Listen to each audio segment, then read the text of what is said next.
Good morning, ladies and gentlemen, and welcome back, shall I say. Yes, we're here live for day one of heats of the British Swimming Championships 2022. And I can honestly say, after 3 years away, it is so exciting to be back here with Deep End Live. We're going to be going live to you from this studio all week. My name is John Mason. If you haven't met me, what a pleasure it is to have you here, whether you're watching at home or, of course, for the first time in 3 years, having spectators in the building.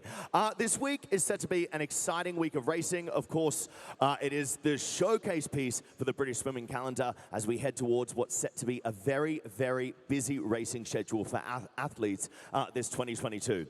Lots to look forward to, and it all starts today, right here, day one of heats.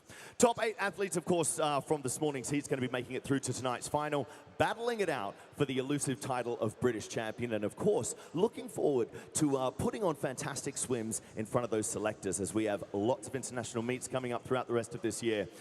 If you want to keep up to date with all the action, of course, we're going to be going live on YouTube for heats, and for finals, we go live at 6 p.m. for heats on Facebook and YouTube.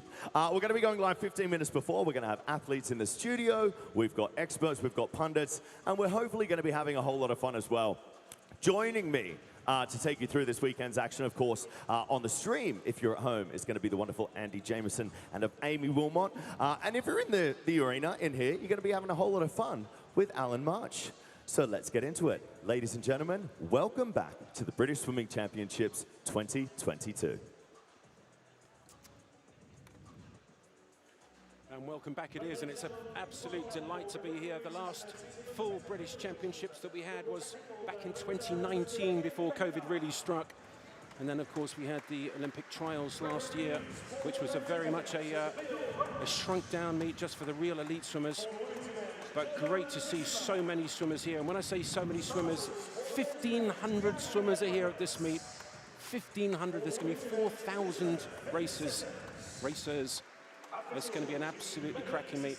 We've got heats at 9:30 as we have right this morning. Then we have another heat session at 12:30. And then we've got the final sessions in the evening. And, well, there's an awful lot of finals, particularly this evening. And I'm delighted to be joined, as you can see on that caption, by Amy Wilmot, 3 times Olympian, Commonwealth champion in the 400 medley. Amy, it's an absolute delight to have you joining me in the commentary box. Good morning. Thank you for having me. I'm really excited to get going this week. Well, it's going to be fun. And, well, if it's anything like your dad, who I have to say a long, long time ago I roomed with, and he never stopped talking, and I have to say I've really enjoyed chatting with you so far, and we haven't even started yet. Amy, what are you looking forward to? This is the first session. What are you looking forward to in this first session? I think for me, obviously, I'm quite excited to see the 400 IM being a women's event, being my event, and obviously we've got Adam Peaty and the men's 100 breast coming up a little bit later, so fingers crossed for a good heat session. Well, I think it is going to be great, and so many swimmers here would never have really swum in a major trial before because, as I said, the last one, 2019 was the last real event where juniors could come to a British Championship. So a lot of these swimmers, Amy, this morning are going to be at a major trial for the first time, really, I think. Yeah, we've seen a couple of juniors kind of in the start list already, kind of creeping in. So they'll be maybe a little bit nervous, obviously also a little bit excited to kind of get going this morning. So yeah, there'll be a lot of swimmers that we might not have seen before coming through, and hopefully we have a packed heat session to get us going. Well, we certainly do, and we're kicking it off with some real quickies. A couple of 50 metres sprint events. The first one, the women's 50 metres breaststroke, and we have the Commonwealth champion and the British record holder, 2 separate swimmers in the last of the heats. I can tell you the fastest 70 seeded swimmers are swimming in the morning session at starting at 9:30. The fastest 70 in the 50s, the 100s and the 200s, and then the fastest 60 in the 400 metres. We got the 400 free for men this morning, and then also the 400 IM for women, Amy's race. We're really looking forward to talking about that one. Lots of questions for Amy on 400 medley. But the first heat is actually heat 8, so there'll be 7 heats at lunchtime of this event, but the fastest 70, starting with heats 8 to 14. And Isabel Adams-Howard of Beckenham, the fastest seed in lane 4. Piers Summers-Newton in 5 for Northampton. Imogen Lambert in 6 for Mount Kelly. 50 breaststroke. first heat of 7 in this session. So the first heat of 7 in this session, 14 heats in total. An interesting start there, Amy. Yeah, I think girl in the green hat, lane 3, had a really good start there, so it's good to get going in the 50s and kind of get into a groove straight away. Imogen Stoddard, that is. Imogen from Sevenoaks. In fact, I think she might be in lane 2. I think that was actually Lucy Buckingham of Millfield, and she's going well. Also closest to us in lane 0, Milikova of Bristol. A very tight first 50 here, and it looks like it is Malikova winning it, 33.54. Well, that's a good swim from lane 0. Yeah, nice outside sort of smoker there, as you'd like to call it, first thing.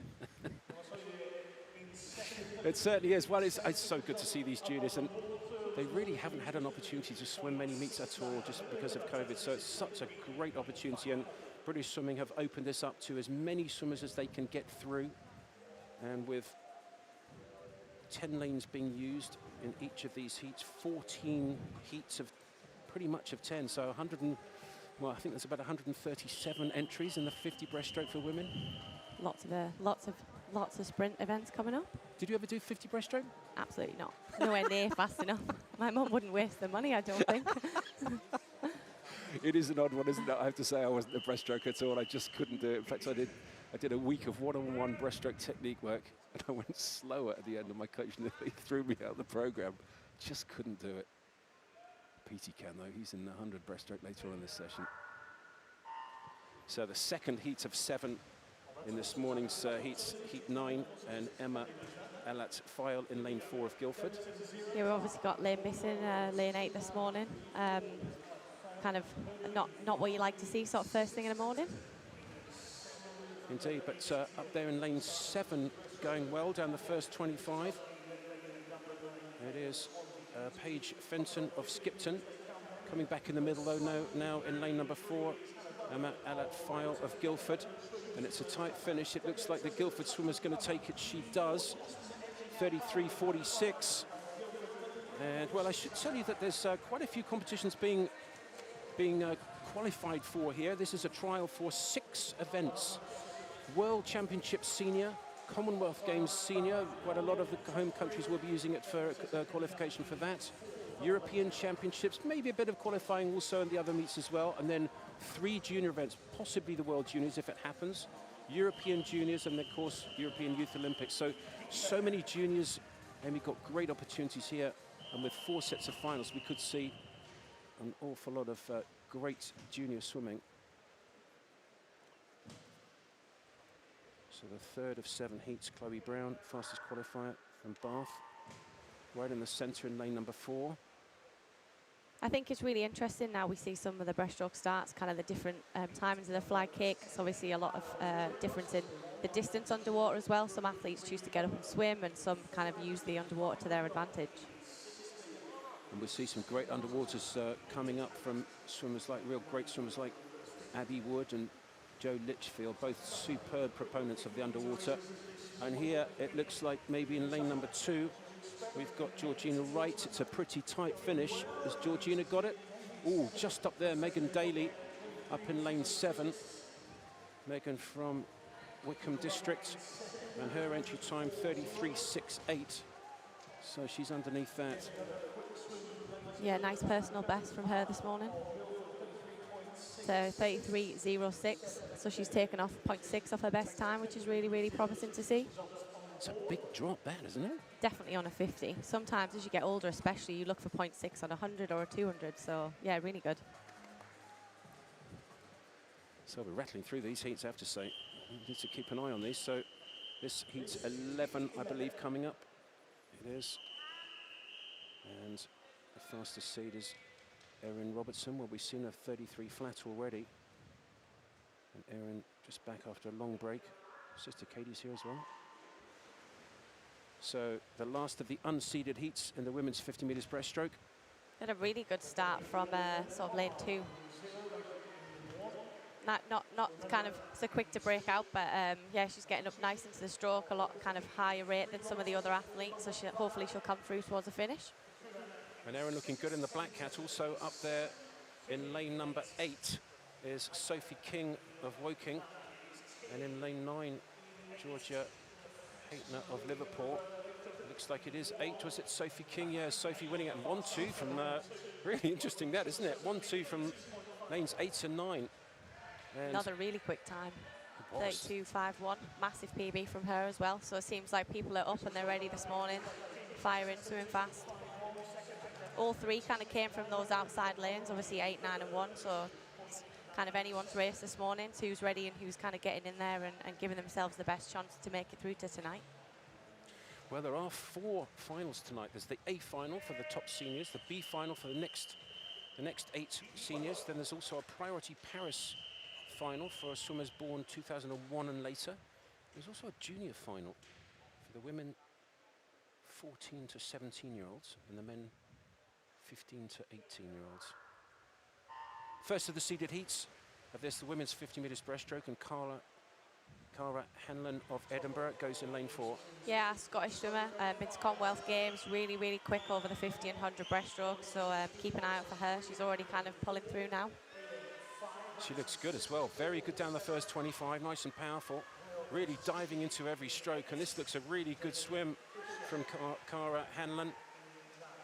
31.19 was her entry time, swam really well at the Olympic trials, and this looks good. 31.19 is her best, 31.3, so what is that, just 15/100ths of a second outside of her entry time, and that looked really good. Yeah, really good. I guess even just outside of her entry time, she's still sort of a metre clear of the rest of the field, so yeah, she looked really strong there in that, over that 50 metres. Happy with that as well? Big smile. Look the way she's just looking around, looked at the camera, big old beamer, and then back underwater and get out. Great heat from her, though. Get rid of the cobwebs and really get on with it. So that was the first of the last three heats are seeded around the heat. So the fastest swimmer seeded is in the last heat, and the second fastest swimmer from the meet coming in is in the second last heat, in lane 4. And Cara was 3rd. So now Imogen Clark. Imogen in lane 4 in this, the second last heat, British record holder. And let's see how she does down this 50 metres. Yeah, Imogen's so quick off the start. Her stroke rate's so high, it's so nice. And yeah, with a British record of 30.04, she's definitely one to watch in this race. Oh, doesn't she look good? Doesn't she look good? My goodness me, lovely, flowing, beautiful stroke. It's so poetic, isn't it? Look at that, really diving into every stroke. And well, she's increasing the speed of her stroke as well down this last 25. And 30.77, well, that's a very good swim. It's only 7/10 of a second outside the British record. And for a morning heat, the first morning of the British champs. Yeah, really good. Another swimmer who looks like she was kind of taking that easy, nice and controlled. So really good to see from Imogen there. Very impressive indeed from Imogen Clark, European silver medalist back in 2018. Had a very good ISL season as well, I think. Swimming for Energy Standard? Yeah, really good. She's so good short course. Her skills are so good. She's so tight around the walls that she uses that to her advantage. So yeah, definitely the short course season, Imogen's where she kind of really excels as well. I'm looking forward to the final tonight because Imogen, I'm sure she'll get a centre lane. But Sarah Vasey is the fastest seed in this final heat of the women's 50 metres breaststroke. And Vasey from Loughborough in 5, Katie Goodburn, sorry, in 4, Katie Goodburn 3 from Edinburgh. Actually, it looks like they've changed lanes, have they? No, they haven't, that's correct. That is correct. The final heat, women's 50 breaststroke, Vasey, Commonwealth champion in this 50 breaststroke from Loughborough in 4. Where's her centre of excellence, her real spot on this 50 metres? But what does she do the best, Vasey? She's just really kind of, her technique from start to finish is really nice and consistent. So she doesn't drop rate, she doesn't really increase it. She's just strong through the whole swim, and you can kind of see that in her stroke and her rhythm. She comes into the wall especially. And Beth Dennis, I think we might have the lanes a little bit out here actually, but it's meant to be Beth Dennis, I think, in, was Katie Goodburn, is it in 3? Oh, very, very good second 25 there from Sarah. Came back really strong. A fairly, I would say, average is a little bit harsh, but an average first 25, but really built through it and came back very quickly. Yeah, great finish as well. I guess in the 50s, you want to be kind of building into that wall or increasing the pace that you're carrying. And 31.4, as you'd expect for a heat. I think so. I think sort of the older you get, especially, the harder it is to get up first thing in the morning and sort of flush those cobwebs. So yeah, not bad overall from Sarah. I tell you what, there's no rest for the wicket. It was straight into the next event, and it is the men's 50 metres backstroke. Good first set of heats there. And the women's 50 metres breaststroke, and we're going to go straight into the men's 50 back. And amazingly, the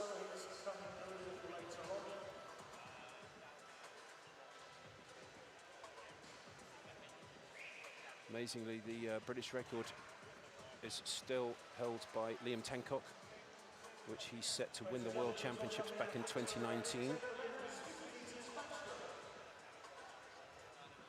Yeah, that record's almost sort of 13 years old now, so definitely a quick swim.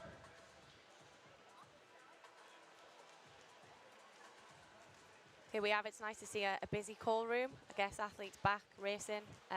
Looking forward to this 50 backstroke. So here we go. 24-0 in 2009. Yeah, it is a phenomenal record that still stands. Obviously, he's still got the 100 backstroke as well. Just shows how strong Liam was at that event at that time. Lovely guy as well. I see him actually every now and again. I think his parents have got a caravan down in Cornwall. So he pops in every now and again with Caitlin. Mrs. Tancock. Lovely holiday spot. It is beautiful, I have to say. So, fastest 70 men, 50 metres backstroke. Alexander Sargent of University of Stirling. One of your teammates, Amy, in lane 4? Yeah, a little bit sort of back in the day for me now. I've been retired a year, but I guess the start in this event is really important. And you see some of the underwater works from the guys, and we've got sort of lane 1 here absolutely flying, sort of trying to sort of stamp his mark. Well, saying Alexander Sargent in lane 4, well, he has actually scratched, so he's the only swimmer not in it. What a tight finish that was. It looks like lane 1 gets the touch from Millfield. Alexander Painter, 26.35. Huge PB. Wow. Massive. Entry time was 27.8, so yeah, he's taken off over a second over a 50 this morning, so yeah, he's definitely ready to go. 1.5 second PB. And I guess, Amy, this is what we're really excited about from this meet, because so many juniors haven't swum in a major trial yet. So to come in and do something like that, I mean, that's quite special, isn't it? Yeah, and especially the big event and the atmosphere will draw those fast swims out of people that might not really have that opportunity.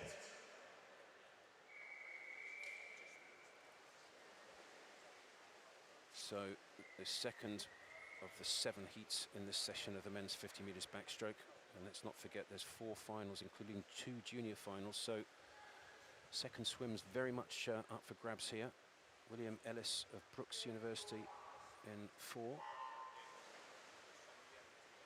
And the swimmers using that little ledge to make sure that their feet don't slip down the wall. Allowed 15 underwater, and good start across the pool there, Amy. Yeah, it's really important to get a good start, as I said before, and using the wedge kind of allows you to do that, get a good pitch under the surface, kind of break out and get into that, especially backstroke, really quickly and really smoothly. Well, it's hard to see, but it looks like maybe up there in lane 9, going very well indeed, is Connor Cherrington. Is he going to get the touch? Oh, it's very tight indeed. Just Ben Prosser down in lane 1. Ben, well, his qualification time 27.5, and he's just gone 26.8. So lots of PBs. Yeah, he's happy with that one. Big smile. Great finish as well, just to kind of pip those guys around him, which is really important over the 50s. And with 4 finals to go for here, the big final, the big A final, then the B final for the next 8. We're going to be using 8 lanes in the final. Then there's this Priority Paris final for swimmers born 2001 and younger. And then there's the junior final, people born 2005 to 2008 in the men's. Sorry, 2004 to 2007 in the men's. And 05 to 08 in the women's. So lots to go for here. Great opportunity for a second swim.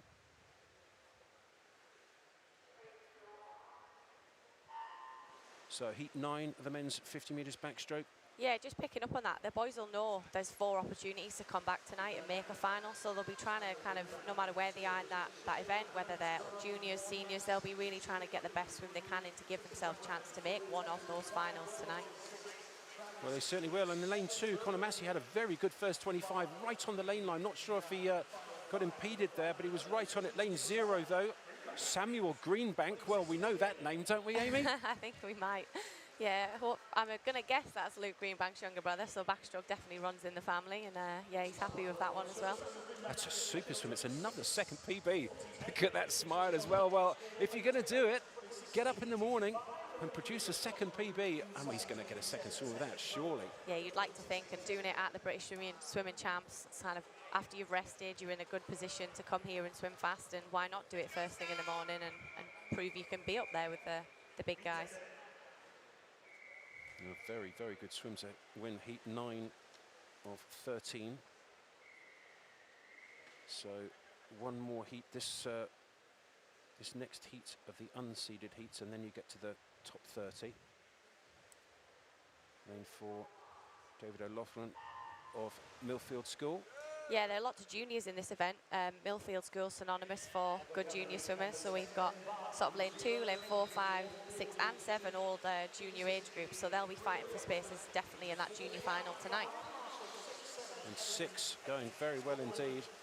Jonathan Marshall, lovely stroke. Look how still his head is. Nice turnover as well. Oh, diving for the wall, and that looks to me a really good swim. 25.86, and his qualification time was 26.9. Another full second. I wish I could just drop seconds here and there when I swam first thing on the morning. On a 50? Well, yeah, exactly. Over a 400 IM, I would have been proud with that. So, no, it's amazing to see these guys coming through. And, yeah, everyone's just swimming really well so far. It's nice to see. Well, we were talking to the senior guys in British swimming last night, and they were really excited just to see how many swimmers were going to step up. We just don't know too much about these juniors because they haven't had the opportunity to swim, and what an opportunity this is. Some of them are taking it really well, Amy. Yeah, that underdog mentality for some guys to come in, swim really well and sort of stamp their mark. It is fantastic to see already, even in just the 50s. So the first of the unseeded heats, and I should say in lane 7, 40-year-old Matt Clay, Commonwealth champion back in 2006. 40 years of age, Matt Clay. Fastest seed is Scott Gibson in 4. But let's see in lane number 7, he's had a decent start as well, Clay. He used to be a right old basher, very strong indeed. He's going well up there in 7. Yeah, he's definitely doing really well. I think sort of prowess sort of shows that. We've obviously got Scott Gibson coming through here. Really quick turnover in the middle of the race. It looks like it is going to be Gibson, a very good second 25.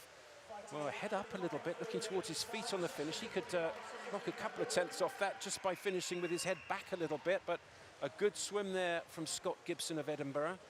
Yeah, great swim from him this morning. As I said, finish could have been a little bit tidier, but I guess he can always work on that tonight. And I've got to call out Matt Clay there, 4th, 26.04 for a 40-year-old. Definitely not bad at all. That's incredible. Well done, sir. Well, the big boys really are in now. So Scott Gibson looked very good indeed in that first of the seeded heats. This is the second. Joe Litchfield. Let's watch the underwaters of lane 4. Yeah. You're a big fan of these, aren't you? Yeah, he's got great underwater work. He's so strong, the rate of his kicks. So, yeah, we'll keep an eye out for the guy in the white hat in the middle. The guy in the white hat in the middle is Joe Litchfield. Really versatile, British Olympian. Let's have a look at this underwater. Yeah, if you just watch the speed of his kicks and his kind of acceleration up to the surface is really, really tidy, and it just carries that momentum straight into the stroke. And as you can see, he's already kind of inching ahead of those guys. But yeah, it makes a big difference when the times are so close and tightly packed together. Well, they're coming back at him though. Jonathan Adam in lane 6, Somerset in 7, and this is going to be tight, you know, very tight indeed. It was Joe Litchfield, but not by a lot, by 6/100ths of a second ahead of Joe Small in 2nd and John Adam in 3rd. Very tight indeed, and what, 9/100 splitting the first 3 swimmers. Yeah, it's really tight. As I said, that difference on that underwater work can mean sort of all the difference from 1st to 4th, and especially in senior swimming and sprint events, it's really important to nail those tiny technical things, and Joe just does that underwater work really, really well. He certainly does, and he was probably about 2 or 3 tenths ahead if you'd stopped the race right on the start, right as soon as they broke out to the surface. And, well, 9/100 splitting the top 3, and he was a couple of tenths ahead. He won the race on the start. Yeah, you've just got that advantage from the go, so you know I'm in that winning position. The final heat the men's 50 metres backstroke. Liam White of Swansea University in lane number 4, the fastest seed. Started holding him quite a while. And I have to say, I don't know an awful lot about Liam White. He seems to be a relative newcomer, but very good start indeed. The black cat closer to us of those centre lanes, the yellow lanes in the middle. Yeah, really good start from some of those guys in the middle. You've obviously got Nick Pyle, a fantastic junior swimmer in backstroke. You've got Mark Walton, who was sort of youth Olympic swimmer with Duncan Scott that era. So yeah, it's good to see how tight this is down the middle. Martin Walton looks like he's got it. It's really tight. Oh my goodness me, who got it? Liam White got it. Walton just getting touched out, well, by 12/100ths in the end. He went in with one or two strokes to go. It looked like he had it, but 12/100ths is quite a big gap. Yeah, it looks sometimes really close, but as you say, the momentum you carry on that last stroke can have a massive impact on the time on the scoreboard. He obviously finished really, really strong, just ahead of Martin and Nick in the end. Well, it's going to be very, very tight indeed to make those finals, but there's some fascinating swims there. And, well, hopefully we'll get to have a quick look at the summary of that men's 50 metres backstroke. But some great swimming. Yeah, I imagine we'll see some of those boys in the early heats that dropped a big chunk of time back tonight in one of the 4 finals. And great opportunity. I think British swimming has done a really good job to put 4 finals on this evening. Having not had any meets for the last 3 years, to come in and put the opportunity for 4 sets of finals. It's a great idea, isn't it? Yeah, it gives everyone an opportunity to come back tonight and swim rather than just the sort of the people you think, oh, they're going to make the finals. And as you say, you get to see some of those junior swimmers come through, get in there with the sort of the better swimmers in Great Britain. And yeah, it's phenomenal to see almost sort of 3 extra finals than what we're used to, really. Well, there's going to be some cracking swimming this evening, certainly in those 250s, women's 50 breast and then the men's 50 back, but straight into the women's 200 freestyle. Top 70 swimmers in this heat session, and there's another session at lunchtime. So the first heat that we've got is heat number 7 of this women's, heat number 6 of women's 200 meters freestyle. And then the slowest 5 heats will be this afternoon, starting at lunchtime, and then the evening session starting at, I think, 6 o'clock this evening. So the first heat of the women's 200 meters freestyle in this session, it is heat number 6, and Ella Chown of Bournemouth is the fastest seed. Yeah, we've got sort of a couple of girls in this race already looking to kind of take it out. It's really important in 200 freestyle almost not to get left behind. It's technically a 200, but especially in freestyle, it is a little bit more of a sprint. You haven't really got the opportunity to kind of get left behind and try and work your way back through the race. So yeah, these girls are taking it out first thing this morning. Well, taking it out they are. Look at this, lane 1. We've had quite a few really great swims from the outside lanes, and it should be on seeding that they get progressively slower from lane 4, fastest, then 5, then 3, then 6, and so on. So it should be a little bit of an arrowhead, but this really interesting. Up there in lane number 7 in this heat 6, Annalise Baignon of Cardiff going very well. Good turn at the 100 meters and really pushing this third 50, Amy.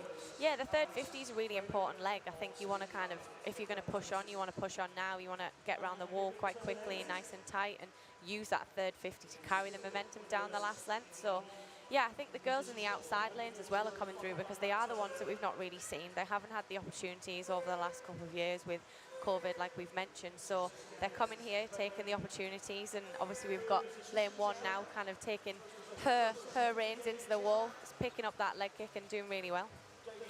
Well, lane 1 is Holly Widows of Mount Kelly, and she looks very, very good indeed. A great swim from her, and it looks like Holly's going to win it. Yes, she has. 206.36 for Holly Widows, and her entry time 207.9. So she's 1.7 seconds improvement. Very, very good swim. Well, she's not left anything in the pool, actually. Look at that. Huge gulps of air, but a great swim from her. Really good heat. Yeah, really good swim. She paced it really well. She didn't go out too fast at the beginning, but she was up there with those girls sort of in lane 4 and 8. So yeah, she kind of held her own and then used that last length to just really take it on. Great shot of the ready room there. So many swimmers either gain massively or lose massively just by sitting in that ready room. Huh? Yeah, it's almost like the mental game. Are you going to psych the person out next to you? Are you going to have a chat and just kind of do what you feel comfortable doing in that environment? It's different for every swimmer. I used to love that environment. It's one of the greatest places to be, and so many people absolutely lose it in their Olympic final. You get all the big boys next to each other. There's so much testosterone flying around in the men's one. So, heat 7 of women's 200 freestyle. Marissa Booth, the fastest seed in lane number 4. Lanes 4 and 5, those 2 yellow lanes, and the closer to us of those 2 yellow lanes is lane 4, and then the black hat in lane 5 is Alicia Dingle of Loughborough. Yeah, Alicia's got a really nice long stroke there. You see her kind of high elbow. She's really extended out the front, getting a nice stretch at the front of the stroke. So, yeah, she's got a lovely technique, hopefully, for 200 freestyle.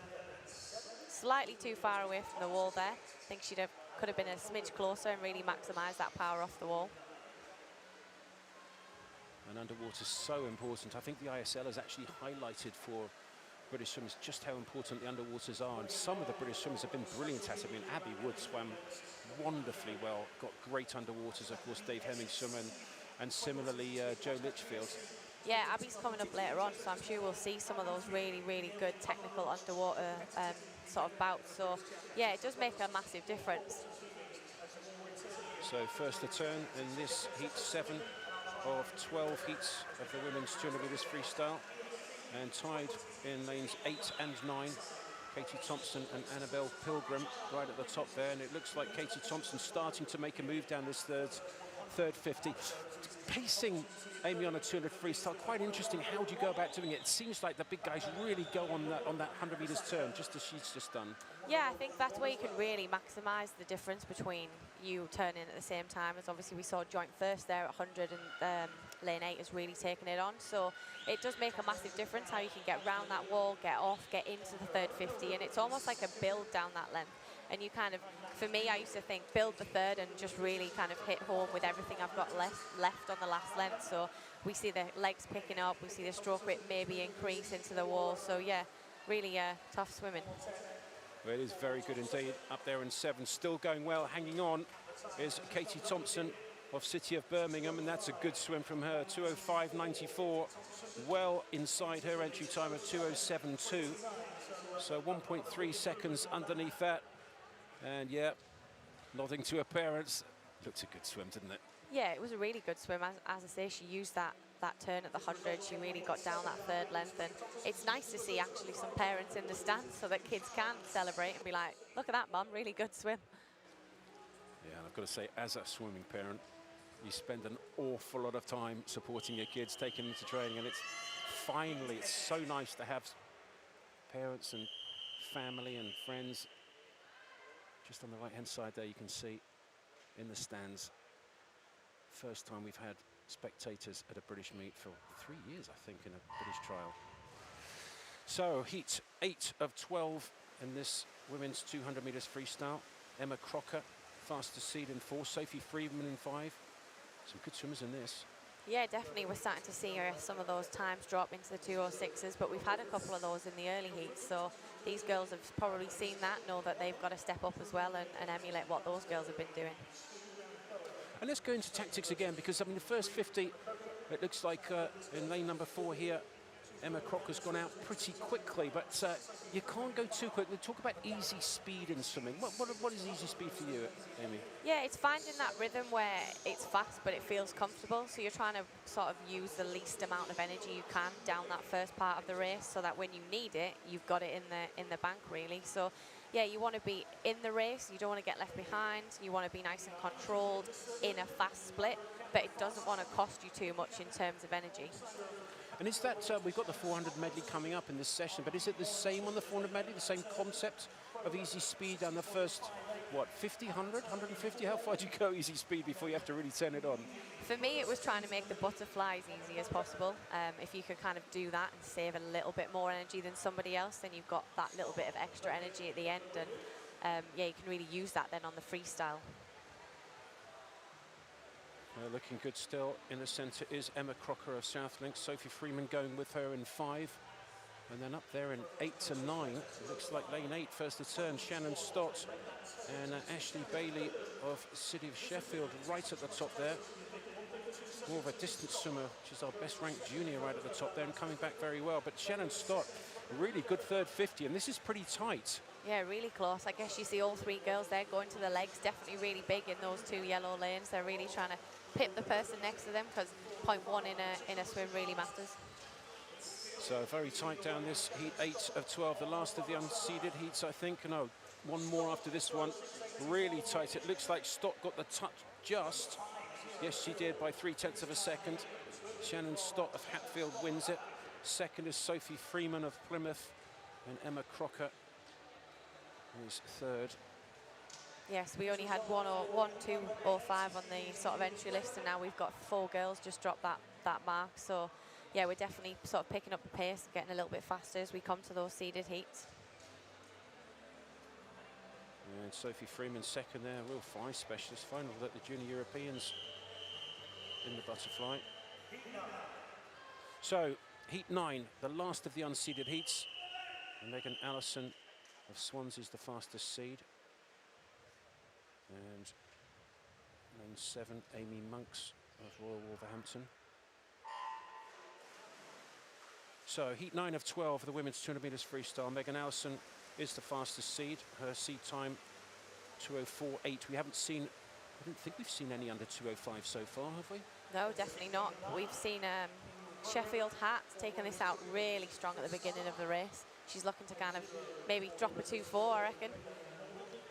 It'll be good to see a couple of 2:4s. Goodness me, she's going out quickly, isn't she, in lane number 3. That's Charlotte Berry of the City of Sheffield. Megan Allison in 4 in the first in the green hat and the first of those yellow lanes, and going out very fast indeed. Well, we talked about tactics, we talked about easy speed. If this is easy speed, this is going to be a cracking 200 freestyle. Yeah, it'll be a really quick race. It'd be nice to see if she can just hold this pace, hold the momentum. It's nice when you're out in front. Sometimes that does give you a little bit of that extra adrenaline. You think, oh, I'm swimming really well. It's probably not hurting as much as it should. So yeah, she'll be carrying that now, thinking down this third length, can I push on a little bit more? Decent turn as well. So now is the interesting time. The big guys will start moving here, and it looks like Charlotte Berry in lane 3 and the red hat of City of Sheffield. Well, she looks good. She's still swimming away a little bit from the rest of the field. Trying to come back is Megan Allison in 4. Yeah, Charlotte's got a really lovely technique. She's super long there, which is what you want in 200 freestyle. Her stroke rate's nice and controlled. Her breath is to the side. She's not looking too high up to the ceiling. So yeah, she looks really good, and another great turn there down the last length. It was a super turn, that third turn. So about, 30 metres to go in this, the last of the unseeded heats of the women's 200 freestyle. And as she's led from the gun, Charlotte Berry of the City of Sheffield. Coming back a little bit up there is Amy Hood in lane 5 of City of Birmingham, but it looks like, I think, Charlotte Berry's going to hold on, and this is a really good swim. Don't think we've had any under 2:04 so far. 2:05, sorry, that's 2:04.0. That's a really good swim from Charlotte to win it. 2:04.5 seconds, so 2 swimmers under 2:05. Very impressive swim, though. Really, really strong swim, as you said, from the go, and I guess 2:04 is amazing, but she'll probably be slightly annoyed that doesn't say 2:03.99. I guess most swimmers want to be just the other side of the 0:0. So yeah, really, really good swim from her and Amy, both to drop a 2:04 there. Maybe tonight if she can get into one of those finals. 4 finals, of course, the A, the B final for the seniors. And then we've got the priority Paris final for athletes born 2001 and earlier.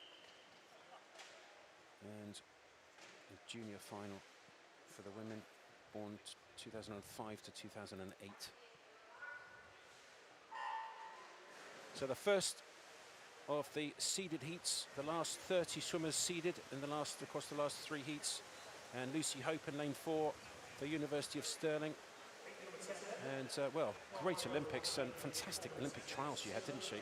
Yeah, amazing from Lucy last year. She was at the University of Edinburgh at the time, swam really well to make the women's 4x100 freestyle. She's broke kind of Scottish records in the 4x1 at the lead off the Europeans. So yeah, she looks really good.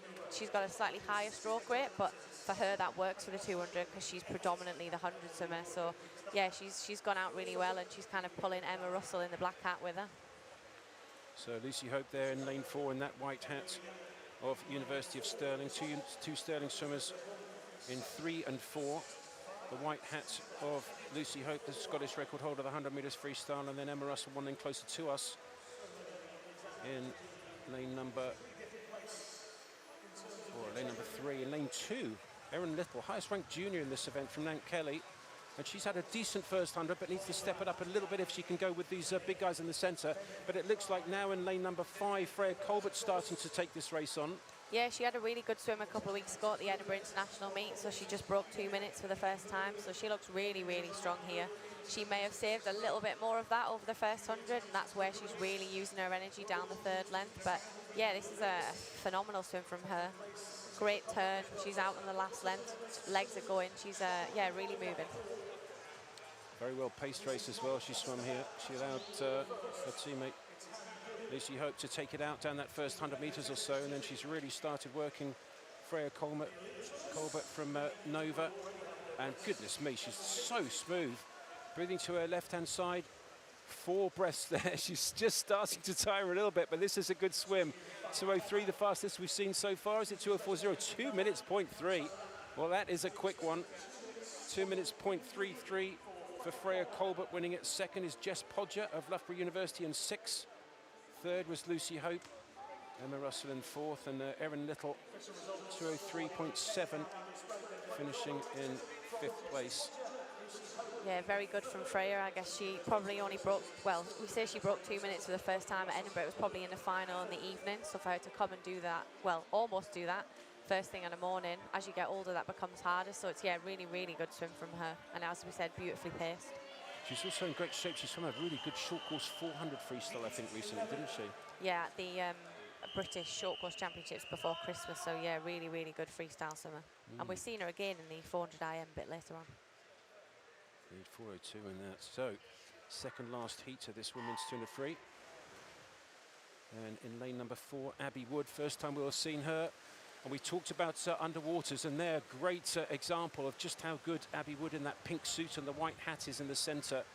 An amazing Olympic Games, just missing out on Olympic medal in that 200 medley, but it was so close. Yeah, it was an amazing race. I guess being there, watching it, you know how much the athletes are putting in. You see that sort of disappointment on her face when she comes away with 4th, but 4th in the world at Olympics is definitely nothing to be embarrassed about. And there we see another fantastic turn. You really using that underwater work to her advantage, saving her energy, getting up into the stroke with a lovely breakout. And yeah, Abby's just got a really nice freestyle technique. Well, it's fascinating. It's a little bit of a catch-up stroke almost, isn't it? With her right arm almost catches that left one up. Yeah, she breathes to the right, so she's really sort of lent out on her left arm, and then her right arm almost catches that, but it means she's holding so much water underneath that we can't see from the surface. And every time you see her really stretch, you can see the momentum she's carrying forward. So it is such a lovely stroke to watch, and it's very tidy. She's not wasting lots and lots of energy.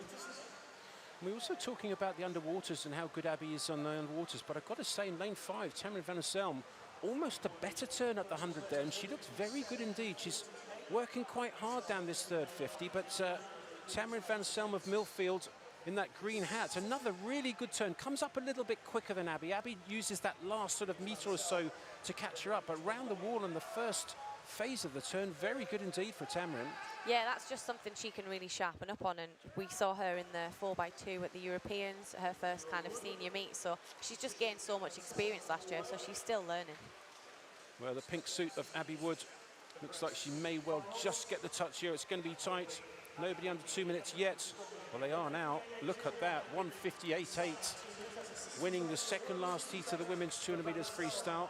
2 swimmers under 2 minutes, because Tamarin van Selm 1:59.0. Very good indeed from those two in the centre, and what a great heat swim. Well, they've gone hard. Interesting, they don't need to go quite that quick in the heats to qualify final, but they've both chosen to do so. Yeah, sometimes you might think, oh, I'll kind of ease back a little bit and I'm guaranteed to make the final, but at world level, at Olympic level, you can't afford to do that. So some of the girls will be coming here, and some of the best swimmers that we have in Great Britain will be practicing, getting up, swimming fast in the morning to really rehearse what they'll have to do at senior internationals. I'll ask you in a second about saving energy for the final and whether that's a good idea or not, but we'll just get this final heat of the women's 200 meters freestyle off. And the first Olympic gold medalist we're about to see here, and a super start in lane number 4. It is for Freya Anderson of Bath University, the Bath National Centre. And Freya in lane number 4, a really good start. Lovely, long, powerful stroke. Yeah, she's so tall anyway, but she uses that to her advantage. She could still be quite scrappy, but the reach at the front of her stroke is lovely. She uses that height, she uses that strength she's got, and yeah, you definitely see the power that Freya has. And we forget that Freya came onto the scene really young, so sometimes we still think, oh, she is still learning a little bit, but yeah, she's phenomenal to watch, and she's such a good athlete. Well, Great Britain had their best Olympics ever, winning 4 gold medals, but what we didn't know, or that stat doesn't really tell the full story, because 9 Olympic gold medals came back to Great Britain. Of course, one of the beneficiaries of the heat and final opportunity to change the team was Freya Anderson. She's from the heats of the mixed medley relay, the freestyle leg, which of course went on in the final to win the gold in a world record, and so she got a Olympic gold medal and did her part, allowed Anna Hopkins to rest for that final. And good job, they were brilliant, weren't they? Yeah, they were phenomenal, all 5 of them. Now it takes 5 people, 6 people to win an Olympic gold medal, and we saw that with Freya kind of stepping up and doing her job in the morning, allowing Anna to rest and come back in the evening. So it's fantastic. We've got the kind of capacity in Great Britain to allow us to do that, and Freya and Anna are both phenomenal freestylers, and here she is now kind of really showing us how good a freestyle swimmer she is. She's led the race from the beginning. She's really kind of picking it up now down the last 50 metres. Well, this is a strong swim, so powerful. She's really tall, but she's really starting to use the strength that she's gaining with that fantastic stature. Lovely stroke. And she's going to win the final heat of this 200 metres freestyle, 158.8. So Freya Anderson winning, only 1 swimmer under 2 minutes. So 3 in total, 2 from the last heat and 1 from that final heat. Good swim, good solid swim. Didn't look like she was pushing it quite as hard as they were in that the second last heat. No, definitely not. And I think it's sometimes hard to compare. Obviously, Freya is a lot longer. Her technique is a bit, her length is longer. Her kick isn't as strong as we see Abby. So yeah, she looks sometimes like she's taking it easy, but yeah, great to see sort of the top 3 swimmers there under 2 minutes. And just resting for the final. I mean, obviously you want to make sure that you perform in the final to produce your best time and make sure that you can give yourself the best opportunity of making one of these 6 different meets, world meets that are coming up, world and European meets that are coming up. Commonwealths, of course, world championships, European championships for the seniors, and then for the juniors, world and European junior championships potentially, and then also the European Youth Olympics, so plenty to go for. But interesting, some swimmers, you were talking about it, they decided not to rest in the heats and give it everything for the, save as much as they can for the final. They actually chose to really blast it out in the heats. Interesting tactic. I know you sort of already answered that, but it's an interesting idea, isn't it? Yeah, I think, as you say, when you go to an Olympics or you're at a Worlds, you can't afford to take it easy unless you are potentially a Duncan Scott, or even then in some of those events, they're just so close that you want to get your hand on the wall first, and you want to guarantee that you're in that final. So to make sure that you're not resting too much, but you also have the capacity to be able to do 2 really fast swims in one day, is great to practice here at the likes of a British Swimming Championships, where you're guaranteed to make it back, but it doesn't matter because you're really rehearsing and practicing for what you might do at a major event in the summer. Indeed. Well, there, right in front of you in the black hat is Luke McGee, 16 years of age, from the city of Sunderland.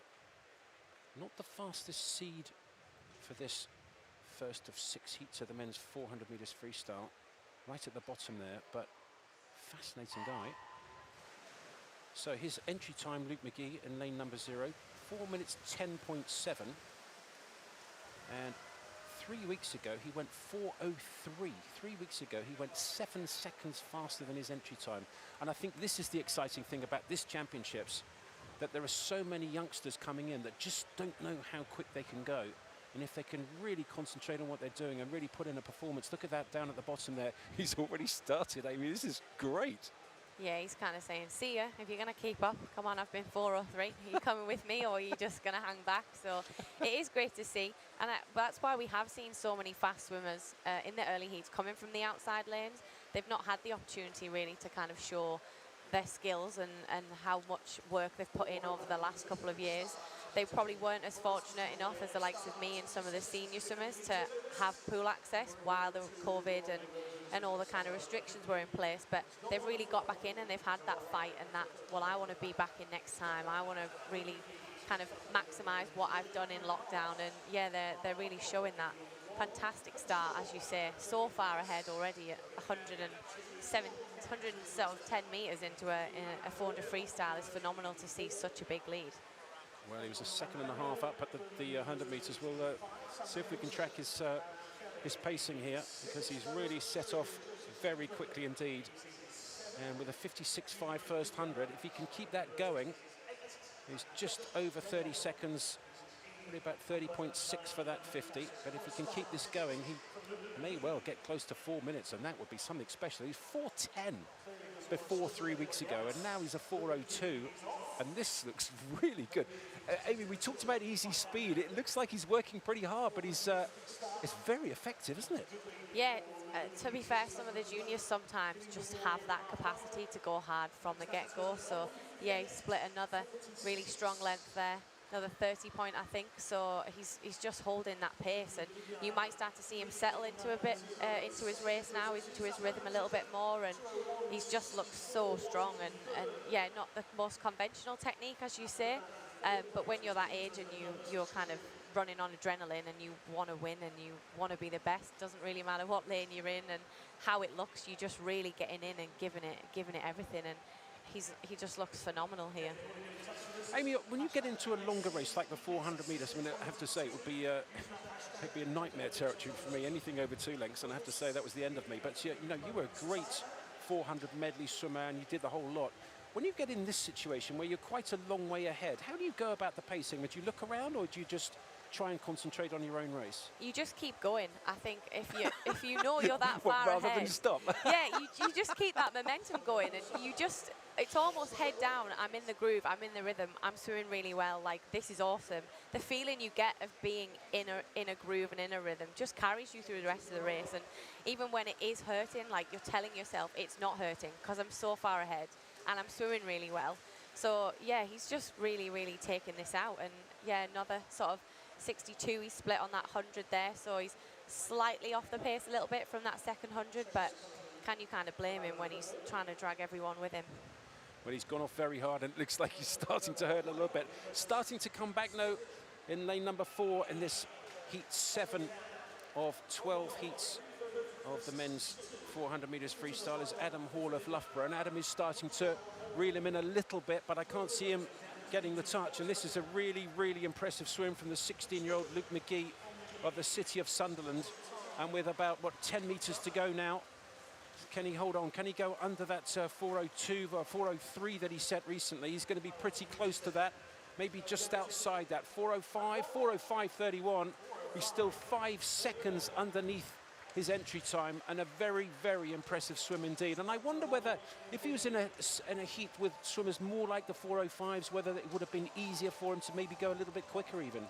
Yeah, maybe when he was struggling at the end of that race, he would have had somebody there to kind of really pull him along. He'd have been pushed right until the end rather than being clear out in front. So it's great to see both Luke and Adam there dropping a lot of time, sort of way under their entry time, which is a really good start for those guys. And 400 free is not an easy one to get up and do first thing in the morning, and they've both just swam way under their entry time. So yeah, really good start. Well, certainly one to watch for the future. Luke McGee, very good swim indeed, from lane 0.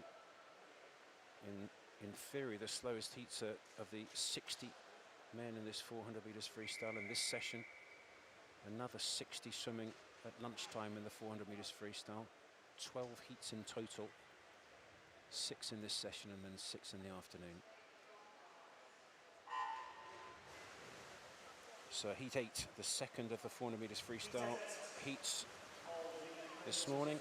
And the fastest seed is Alex Cooper of Wycombe and District. And well, the Wycombe team got a very good distance program, haven't they? They seem to be producing quite a lot of really good young distance freestylers. Yeah, coached by Kevin Brooks there. There's a couple of Wycombe swimmers coming up in the later heat, so looks like there's a good group of them to train with, really kind of push each other. And when you're that age and you are swimming in sort of more of a club environment rather than a national centre, that's what you want. You want that really big group of athletes to rival and train and push each other, and that ultimately is what drives you to be better, especially when you're that age. Well, they've got a very good distance program, Wycombe, and in lane 4 in the centre. Well, he's going fairly comfortable down this first 100 metres, going out pretty quickly. Up there in lane 8 is Liam Dawson of Royal Wolverhampton, and he's turned 55.8, so that's actually, what, 7/10 of a second faster than the 100 metre split of Luke McGee in the first heat, and Luke went out pretty quickly. I wonder if it's too quick. We'll find out in another 150 metres or so, but a very good first 100.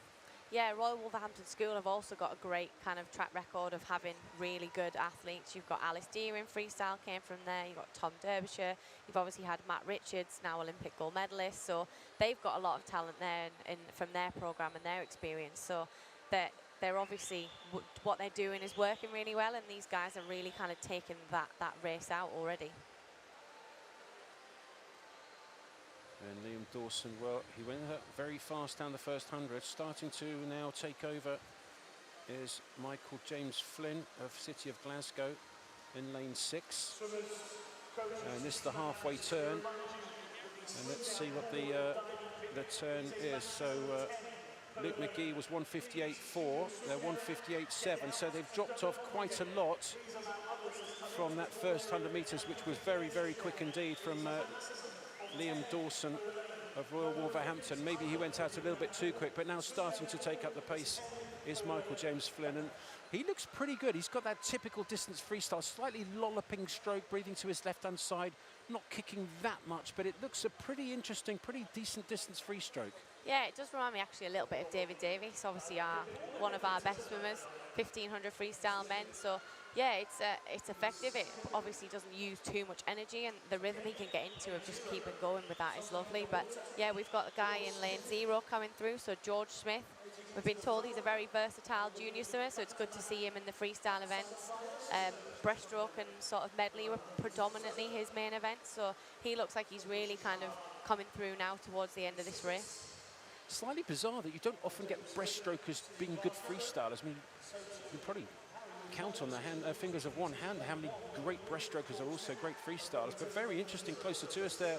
George Smith is certainly one of those. He looks very good, doesn't he?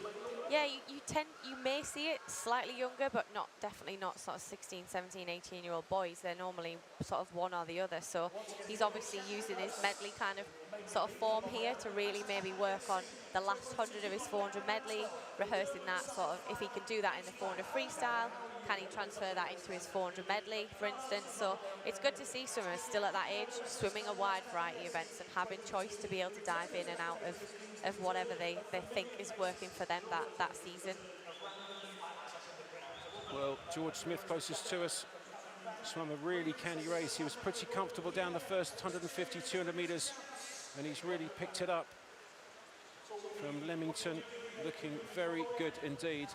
Coming into the finish, he's going to go just outside 4 minutes, 4:01.42. He wins it. Harry Wynne-Jones of City of Milton Keynes second, 4:03. And third, Michael James Flynn of Glasgow, 4:04.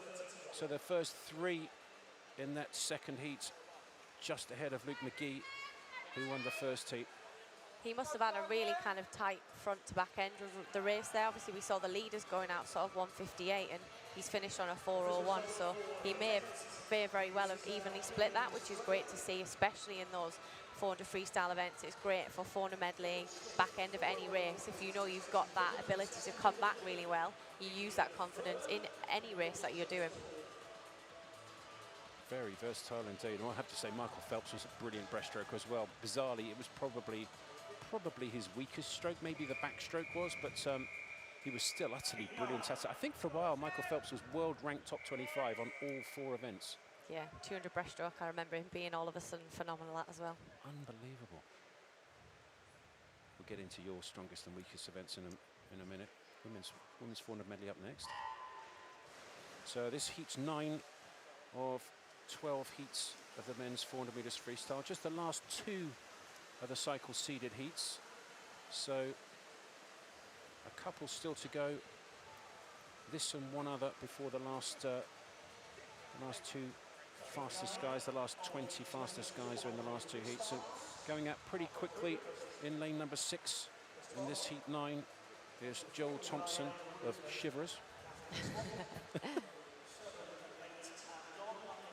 I think well, the boys will have looked at the times beforehand in the 2 heats before and probably kind of think we need to get a little bit of a move on. 4:01, 4:03 in those early heats isn't a slow time at all. And we see these guys ranked sort of 4:05 to 4:07. So they know they've got to put in a good swim if they want to make it back tonight in one of those finals. And we're seeing a little bit more kind of competition. The races are getting tighter. So yeah, fingers crossed that some of these guys manage to hold this pace rather than maybe drop off. We've obviously got our leader from Sheffield, Ruben, going out 56.5, so he looks really nice and comfortable down at the bottom end of the screen. An interesting comparison again, Luke McGee in that first heat, exactly the same time at the 100. So, and he was in lane 0 of the first heat. So he really did have a cracking swim. He was out quite quickly and slowed up a little bit, but this is Ruben Visda of the city of Sheffield. Born in 2003, so he can certainly make the priority Paris final if he can get a move on. The top 10, sorry Amy, I was just going to say the top 8 will go in the A final this evening, and then the next 8 will be in the B final. And then of course there's the priority Paris final for people, men born 2001 and younger, and then there's also the junior final, so there's plenty to go for. Yeah, just to add to that, I think if you are a really fast junior swimmer, you'll be swimming in the A or the B final. So the junior swimmers that we see tonight could be some that we haven't even seen in this session already this morning. So yeah, really good swims from those, lots of opportunities, and hopefully we'll see some of those juniors pushing up into the A and the B finals. It's great fun as well, coming in as a junior, and you have no idea. Surely these guys just don't know how quickly they're going to swim. They haven't swum many meets at all because of COVID, so the excitement and the opportunity here must be just tremendous. Yeah, I remember as a junior swimmer, my first Olympic trials when I was 15, standing up in the final with Hannah Miley at the time, Kerry-Ann Payne, Steph Proud, and thinking this was immense. I was in this A final with all the best swimmers in the world, so it does give you that kind of extra buzz, and you want to get in and show off because you don't want to be miles behind. Ruben's still holding his pace really well here. It's on for a good time if he can hold that. Well, he's got to go under 61.3 for the last 100 metres, and he can go under 4 minutes. And it looks like up there in lane number 4 now, Matthew Woodall of City of Sheffield starting to make a move. These 2 Sheffield swimmers, isn't that interesting? Yeah. In 0 and 4, you train together all the time, and then you come to this major meet, you get drawn in the same heat, and then there's probably going to be, what, about half a second between each other on the last turn? Yeah, I think so. You kind of want to be looking across, and if I was Ruben in lane 0, I would be seeing my teammate thinking, I'm coming for you as well, don't get too far ahead. So, yeah, it's great to see these swimmers, and both of these swimmers have had a really good race, obviously swum it different ways, but hopefully we'll see some sub-4s here as we coming into the wall. Well, I think he's got a cracking chance. Matthew Woodall in lane 4. I think the rest of the swimmers just dropping off a little bit, but this could be about a 58, 59 maybe. 3:58.97, very good swim. Well, with an entry time of 4:05.6, he's just gone 3:58.9.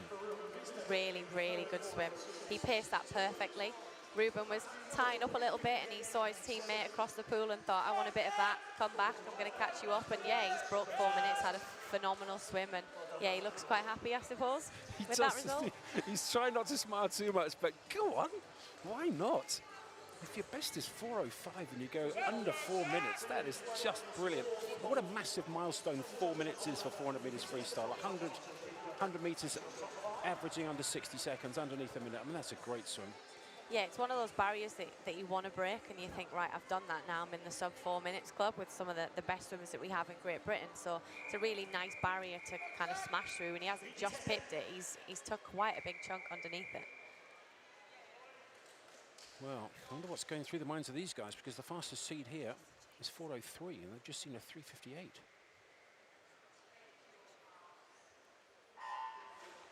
Jack Munsey of University of Stirling in lane number 4, the fastest seed in this heat 10 of 12. So this is the last of the unseeded heats. Munsey in the black hat in the closer of those 2 yellow lanes in the centre. The yellow lanes in 4 and 5. The black hat of Munsey in 4, and in 5, Martin McInnes of the City of Glasgow. Yeah, and the 2 green hats in lane 2 and 3, we've got some junior swimmers, so they'll be kind of looking to really get as far up the race as they can. So good start from those guys. Lovely underwater work from lane 2 there.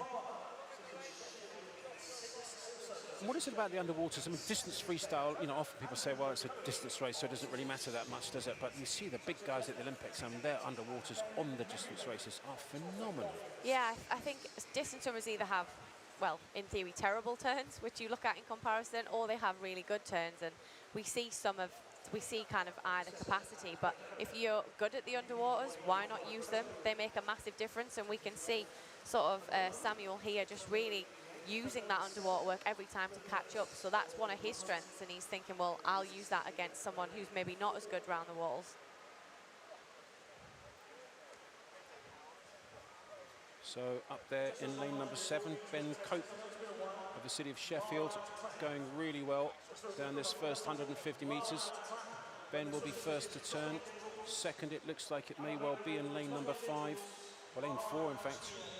Martin McInnes in 5, Jack Munsey in 4.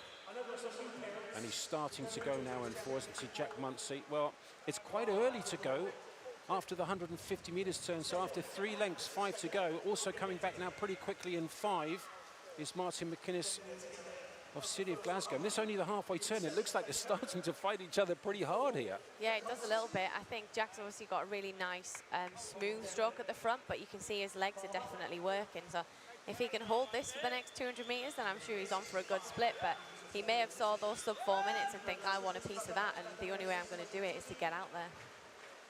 I do like Jack's stroke. He even surfs off that right arm, doesn't he? He puts his hand on it, he sort of almost leans on it. Lovely, rangy stroke. Yeah, really nice glide at the front, holding that water. Very tidy around the turns as well. He's not double breathing into the wall, which we sometimes see in freestyle events, especially the 4 and the 8 and the 15. And 2 guys made a break then. So in lane number 4, it's Jack Munsey, and in 6, it's George Barber from the City of Sheffield. And George looks really good. Well, we have talked about at the halfway mark, the 200 on that third 50 metres, they really go. And here in this third last heat of the men's 400 metres freestyle, George Barber really has made a move. He's turned in 2:58.7. So if he can come back in 60 flat, he will be the fastest qualifier so far. Yeah, he has the capacity to be able to do that. He's been looking really strong here, and I think Jack's trying to go with him in the middle. Also going with him, 1 lane outside of him, is Ben Cope. Well, Ben started well, had a quiet period in the middle, but he's hanging on well, hanging on to the coattails of his teammate George Barber of the City of Sheffield. Barber over first. Second, it's Munsey of Glasgow. And this is a really good swim. Wow, he looks like he's got loads left. I know, yeah. I'm starting to think he maybe didn't go out fast enough if he's got that much legs left in him. But no, really, really good finish. Well, Jack Munsey is not even 20 years of age yet, from University of Stirling, and he looks very good indeed. Well, he's in lane 4, but in 6 it is George Barber. And Barber wins it in 3:58.27, the fastest time so far. The only swimmer in the heat under 4 minutes. 4:01 was Ben Cope in second place. Third, 4:01.5 from Jack Munsey. But that last 50 metres, can't help thinking the way he swam it, his legs were going so much. Did he leave it a little bit late? Yeah, he might go back and look at that with his coaches, kind of think, can I maybe give a little bit more at the beginning, still come back as well as I did at the end. And we see there between second and third just 0.01 splitting that. So that could be the difference between an A and a B, or a B and a Paris final, depending on the age of the swimmers. So it is really important to nail those technical things and get your head down and finish really strong into the wall, because you don't want to be the wrong side of a final by 0.01. Certainly don't. I've been there. It hurts. Yeah. Have you? You as well? 800 freestyle, maybe like 0.1. No. 800 freestyle. That is the thing of nightmares. I'm just seeing little blotches. I'll ask you about those in a second. It's in swimming lane 5. He's got almost great, almost like, I don't know, almost like love bites all over his back. Yeah, What's that about? it's called cupping. So a lot of the time, athletes, if you're not used to sports massage, might sort of have that. And yeah, it's almost like a sort of an extra spine down his back. You can see it really clear as day, but it does release those tension points, and some swimmers swear by it, really love it, and some swimmers have never had it. So yeah, obviously it's effective for him, and he's gone the whole way down his back with it. I've never had it. Does it feel? Have you had it? Yeah, I used to have it towards the end of my career. It's quite painful at the time. Basically, that you create a bruise on the surface, so the blood rushes to the tight area, and it's supposed to help release that. For me, it was really effective sort of around my trap, especially where my costume would be, especially if I had a tight suit on and I was racing a lot. It was really, really nice in there, but it does hurt initially because it is like a bruise, so it starts to feel a little bit better after day 2 and 3. So yeah, it's not nice initially, but long term it is for the best. Well, the swimmer who's got it is in lane number, is that lane number 5? He's in the upper of those 2 yellow lanes, and you can just see the spots on his back. He really has, it's probably the most pronounced I think I've ever seen that. That's amazing. But going really well in lane number 4 in this first of the seeded heats is Dan Jervis of Swansea. Yeah, Dan's got such a lovely stroke. Obviously, he's more suited to the 1500, but it's so lovely, so smooth, and obviously he can probably go like at this pace all day with him being a 1500 swimmer. So it's so controlled, and it's just such a lovely stroke. So if you're at home watching, thinking freestyle distance swimmer, Dan's got such a perfect stroke to kind of emulate.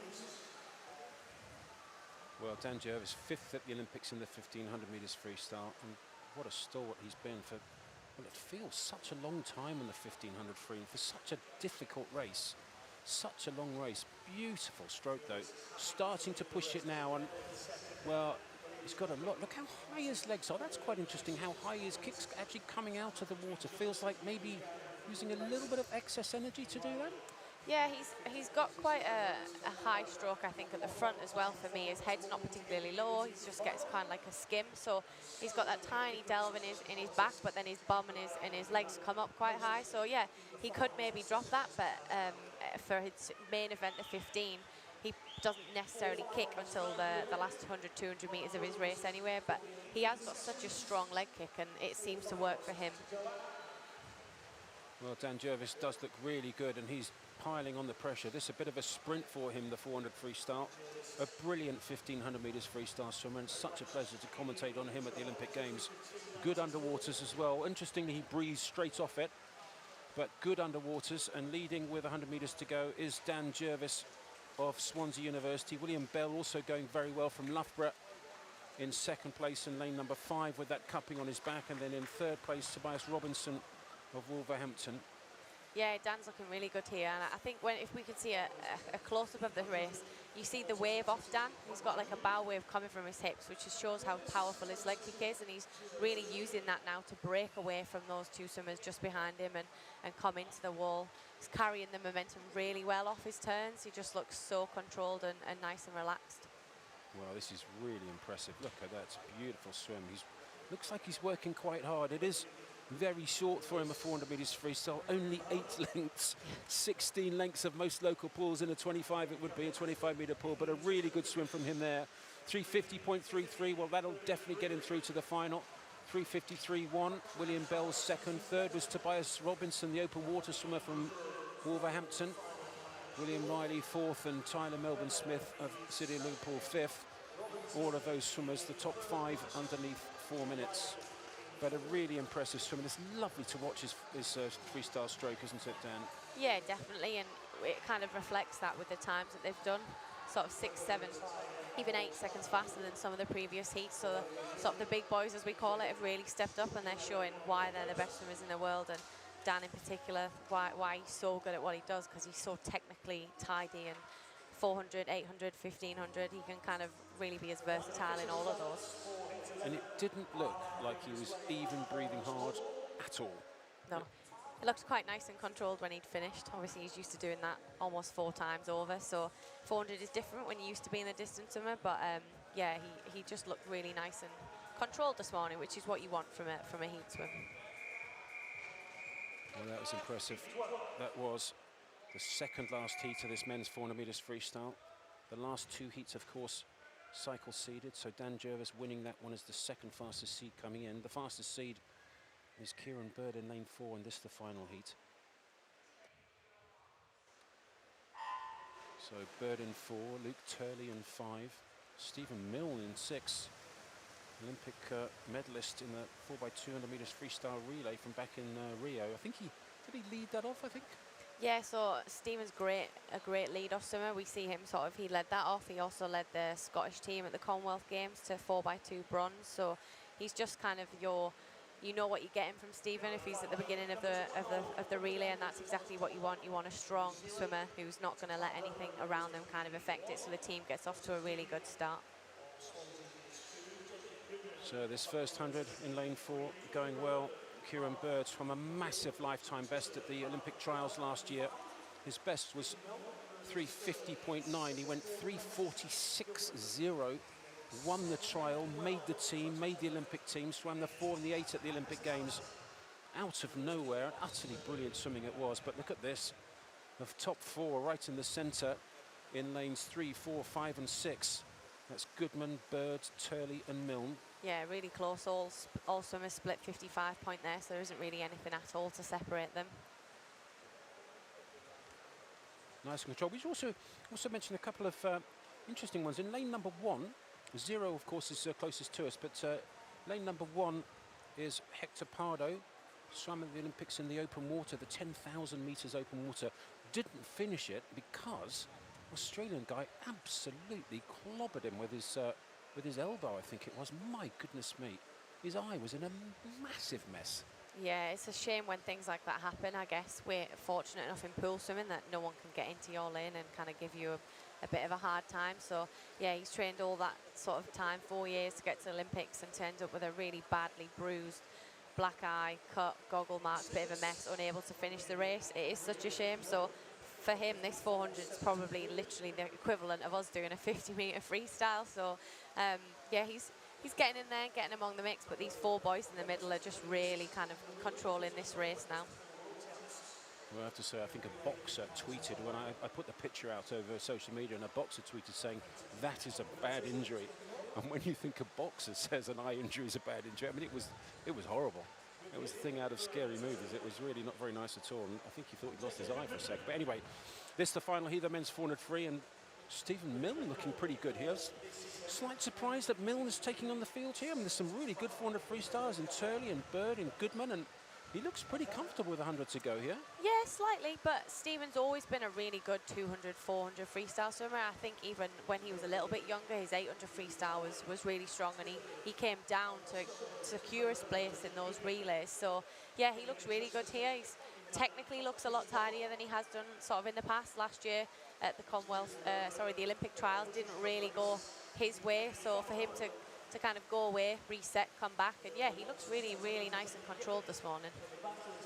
Well, these top 4 guys in the centre working well, being led by Stephen Milne in lane number 6.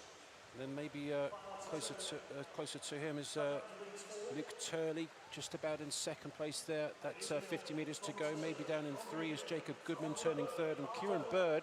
Well, he's got a good last 50, but he's got some work to do if he's going to make this final. He's starting to come through. He's still 4th, though. Yeah, definitely. He's sort of trying to go to his legs there, but then we've also got Hector down at the bottom, really kind of using his legs and his endurance for his 10K open water swim. So it's going to be a really, really tight finish. Well, he's timed it well, Kieran Bird. I think he should make it through to the final, but that was tight. Turley wins it. Bird was second. 14/100ths of a second splitting the first two, and only 25/100ths the first three. 153.8 was first, 153.9 was second, 154.0 Stephen Milne was third, and then fourth Jacob Goodman, and then the two open water swimmers, Hector Pardo in fifth, and Gordon Mason from Guilford swims out at Arizona State University. Fantastic university that is, let me tell you. Yeah, with the really good swims there from the boys this morning. Obviously, Dan's leading the way from the heat before on 3 minutes 50.33, and then you've got then the 4 boys there that were top 4 in that race. So that should be a really, really close race. And sometimes we don't see tight finishes in 400 freestyles, but if it's anything to go with that, we'll be in for a really, really good race tonight.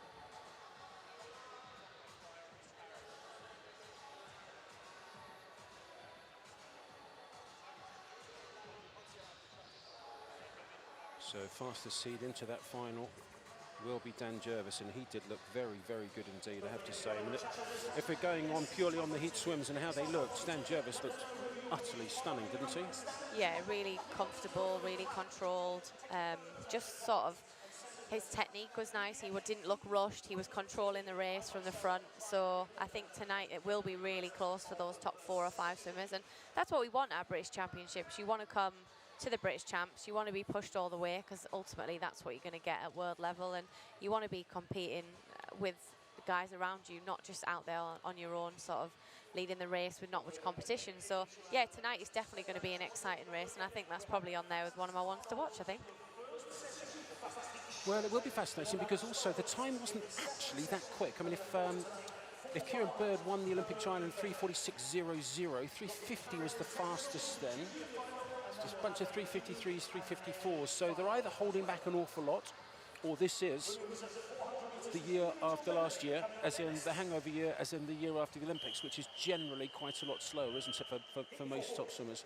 Yeah, it can be. I think you have a little bit of a break. You might reset, come back, but it almost seems where all the boys are at there. They're still competitive, but just all slightly off their best. So the final women's race of this morning's competition, it is the women's 400 medley. And delighted to say, joining me in the commentary box for this 6 heats, 10 lanes per heat of the women's 400 medley is, let's say, the reigning Commonwealth champion. Is that correct? Yes. Yes, isn't it? Reigning Commonwealth champion, women's 400 medley, Amy Wilmot Booker, actually. Now, let's talk through it. So congratulations, first of all, on your marriage. Very good. And so Mr. Booker's a very lucky chap, obviously. So are we referring to you now as Amy Wilmot, who everyone knows you as, or are you going to do the traditional thing and move to Amy Booker? Or are you going to be a Booker Wilmot or a Wilmot Booker? Yes, there's a little bit of a confusing one. I think for me, I love my surname. Obviously, there's family history there. My dad was a swimmer. So for me, I think swimming, being successful as a Wilmot, it's just really nice to have. So I am traditionally going to be an Amy Booker, but I'm not getting rid of my surname, and I'm going to keep that as a middle name because I don't have one. So I'm using Amy Wilmot while I'm here for swimming purposes, but yeah, I've in theory changed my name and done the old traditional thing. Okay, well that's good. That's good. So just to be clear, out of all of that, then I'm referring to you as Amy Wilmot, am I? Yeah, that's fine. Okay, that's good. And we should also say family history. Dad, not just a swimmer, was he? He was all right, yeah, I suppose. I'm sure he's listening in, trying to see how my first day in the commentary box is going. So, yeah, he was also a 400 medley swimmer, so it runs in the family a little bit. So hence the Wilmot name is quite special to me. And, yeah, he swam at the 1984 Olympics.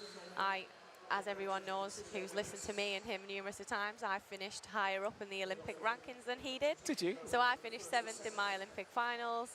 He never really made it into the final, so that was our running family joke when I was sort of 10, 11 was, can I emulate Dad? And I ended up getting to the Olympics, doing one better, and then qualifying for 2 more. So, fantastic. Yeah, I'm not rubbing in, but I definitely remember that. All right, Stu, if you're watching. Yeah, sorry, Dad. Well, he was my roommate, fantastic chap. Goodness me, he can talk as well, but it's a lovely guy, absolutely lovely guy. I don't know where you get it from. Anyway, this first of the heats of the women's 400 medley in this session, it is actually heat 4, so there will be 3 more heats at lunchtime. The slowest 3 heats will be in the lunchtime heat session. And British Swimming, I think, have done a really super job. They've tried to admit as many swimmers as they can. and really with the opportunity that they can swim at these championships. 4 sets of finals, so as many opportunities to make finals as possibly, to come back and have a second swim, which again is a great idea. But for all those swimmers who come in the afternoon session, maybe the slightly slower heats, they've still got that great opportunity to come and watch Britain's greatest swimmers in the finals. And my goodness me, we've got some absolute crackers, haven't we? For example, in the next race, the one and only Adam Peaty. Yeah, he is sort of the attraction, our main event of British swimming, and he is so phenomenal to watch.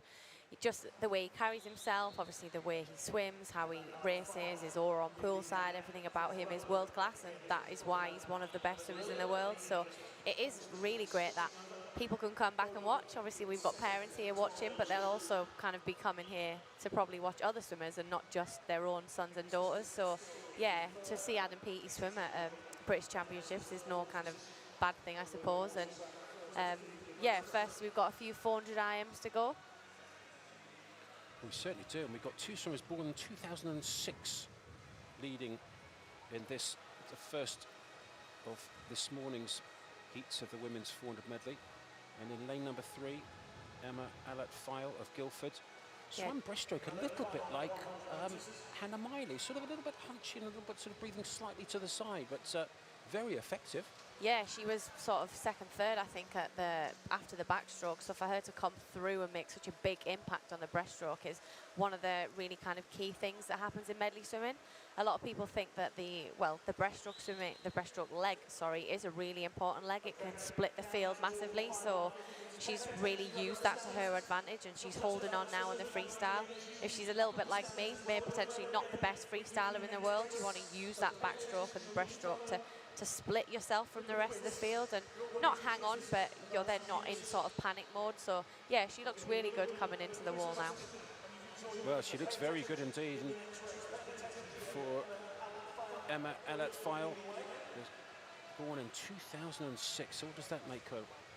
Maybe 15 or 16 years of age, from Guildford. Second, Molly, well, actually, Molly Fisher is in lane number 4, but second is Matilda Bogle at the moment, is she? No, she's just been taken over by Isabel Jobson. So Emma Alert-File of Guildford is just going to win it. She does.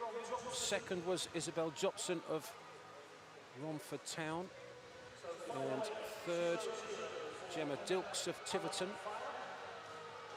That's what I just love about the medley, and especially the 400 medley. The race changes from every 100 metres. So Isabel was how far behind, sort of when we look at Matilda coming into that wall, and then all of a sudden the race flips and swaps, and she's come back really well. So it's almost exciting to see those leads change throughout the race, and that's kind of what makes it fun, if you can call it fun, to swim as well. Well, unfortunately, there has been a disqualification, and it is Isabel Jobson of Romford Town. So she finished second in the race, but unfortunately disqualified. We don't actually know quite yet what it was for, so we'll try and find that out for you. But no doubt about the winner. Really good swim from Emma Alert-File of Guildford.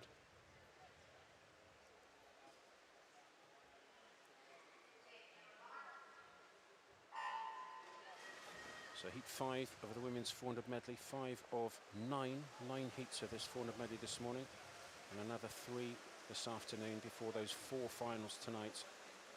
And Inez Guimond Beetham of Camden Swiss Cottage is the fastest seed in lane 4. Amy, I was just wondering about the butterfly, and we've got a pretty good butterfly swimmer here in lane 2 in this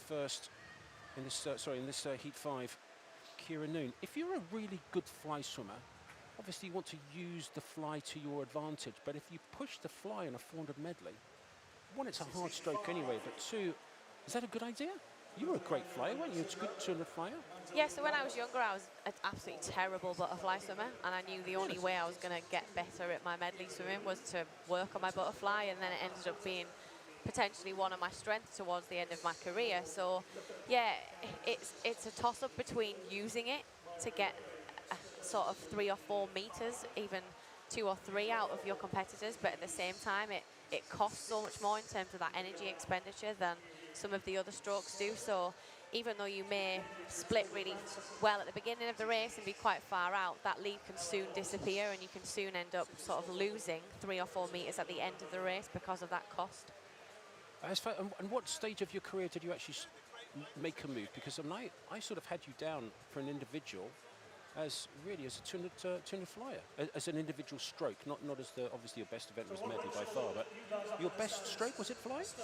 So when I was really young, sort of age group to European Youth Olympics and European Junior levels, I was actually a backstroke and medley swimmer, so I was national age group champion 11, 12, 13, 14 at 200 backstroke. Then sort of as I got to 13, 14, really realised that I was quite good at all 4 strokes. Came from a medley-based program where I trained all 4 strokes regardless, even though I was rubbish at butterfly and couldn't get 2 arms out at the same time when I was 11. So I definitely was forced to work on all 4 strokes. Is that right? You couldn't get 2 arms out? Oh no, I was terrible. I was such a bad. At my very first butterfly race, and I'm embarrassing myself telling me this. 9 years old, I got to the wall, never really did it. It skived a little bit in training, and I did a tumble turn. So you can't really get any worse than me than touching with 2 hands on a 50 butterfly. So I was never, ever really that good at that, but I knew there was potentially the gap, and I enjoyed swimming medley, I enjoyed training medley, and I was really good at the middle 200, but not necessarily that good at pairing the front and the back, so I was forced to really work on it, and it then ended up becoming a strength because I'd worked on it so much when I was younger that I ended up sort of at 19, 20, kind of really getting into 200 butterfly, and with the help of Lisa Bates, she kind of pulled me through that a little bit. So we kind of worked on like a 4-year cycle kind of thing. So it was this year's going to be your fly focus. Next year, we're going to really focus on your freestyle because those are the 2 that need a bit more TLC. And then coming into 2012, it was, we're going to put everything together. And obviously then my Olympic dream, as cheesy as it sounds, came true. So there's a lot of effort and a lot of kind of balance that's really required to be a good medley swimmer. And it's not just about using what you're good at. You've really got to work on all 4 strokes. That's fascinating. Fascinating that you do a year on a stroke, and that really is, that's quite amazing. But, well, this is heat 5 of the women's 400 medley, and Matilda Ransom up there in lane 8 going really well, and she's had a fantastic first 300 meters so far, and this a really good swim. And in lane 8 of the 10 lanes here, I mean, that really is quite impressive indeed. 100 meters to go, and well, unless she has some really great freestylers behind you, she should win this one from lane 8. That would be really interesting. So leading then is Matilda Ransom of City of Cambridge. In lane number 7, it looks like Nuala Gow of Guri. And then in lane number 1, just about in 3rd place at the moment, Ella Akiva of Camden.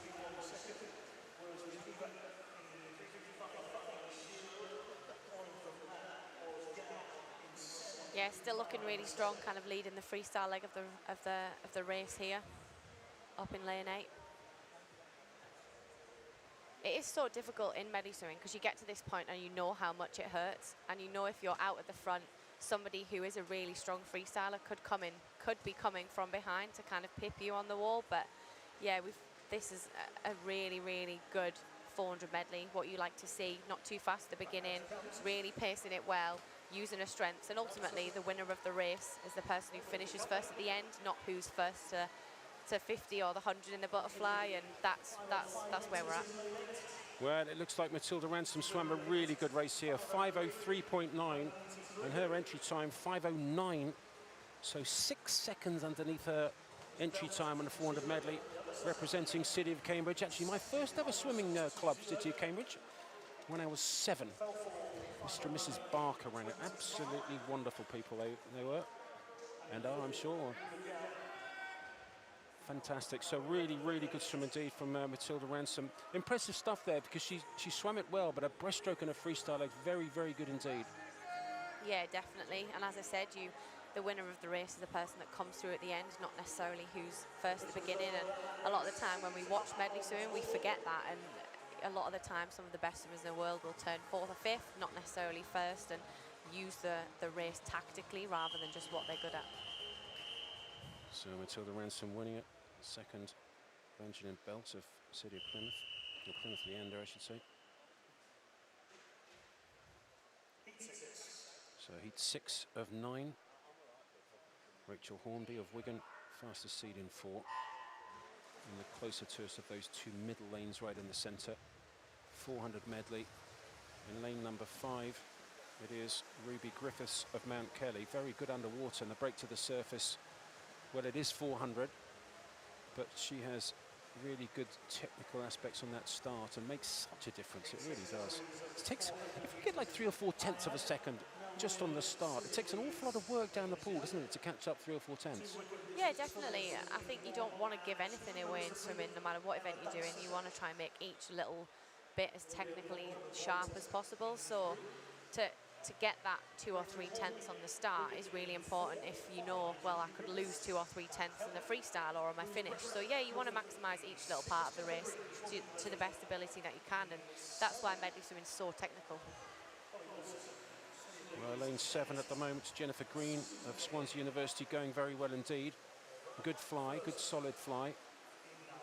And is it a case of just getting through the fly, or do you need, I mean, I suppose it depends on how good relative your butterfly is to the rest of your strokes, but it must be quite hard to have the fly first and then try and go through all the strokes and really hit it.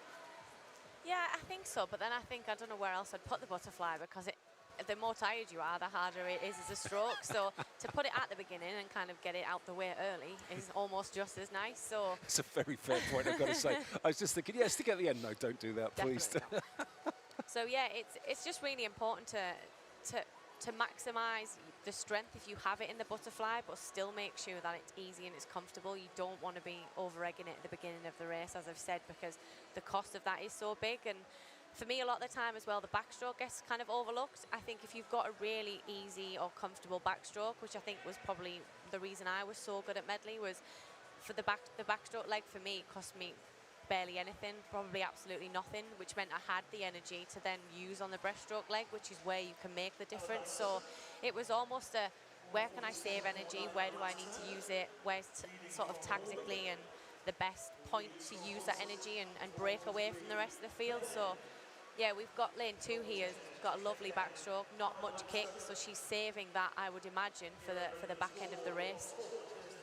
And also interesting on that turn, the back to breast turn, she did that full tumble turn. That's hard after 100 fly and 100 back. Interesting tactic. Did you do the full tumble turn, or did you do like a twisty turn? So there's almost 3 different turns that you can do in a medley from backstroke to breaststroke. There's your classic touch turn, which a lot of the younger girls in the early heats have done. So you finish on your back, you sort of swivel over and push off on your front, which is how you're taught to do a back to breaststroke turn. Then there's the classic sort of flip turn, where you almost touch the wall, tuck your knees up and go like round in a back somersault.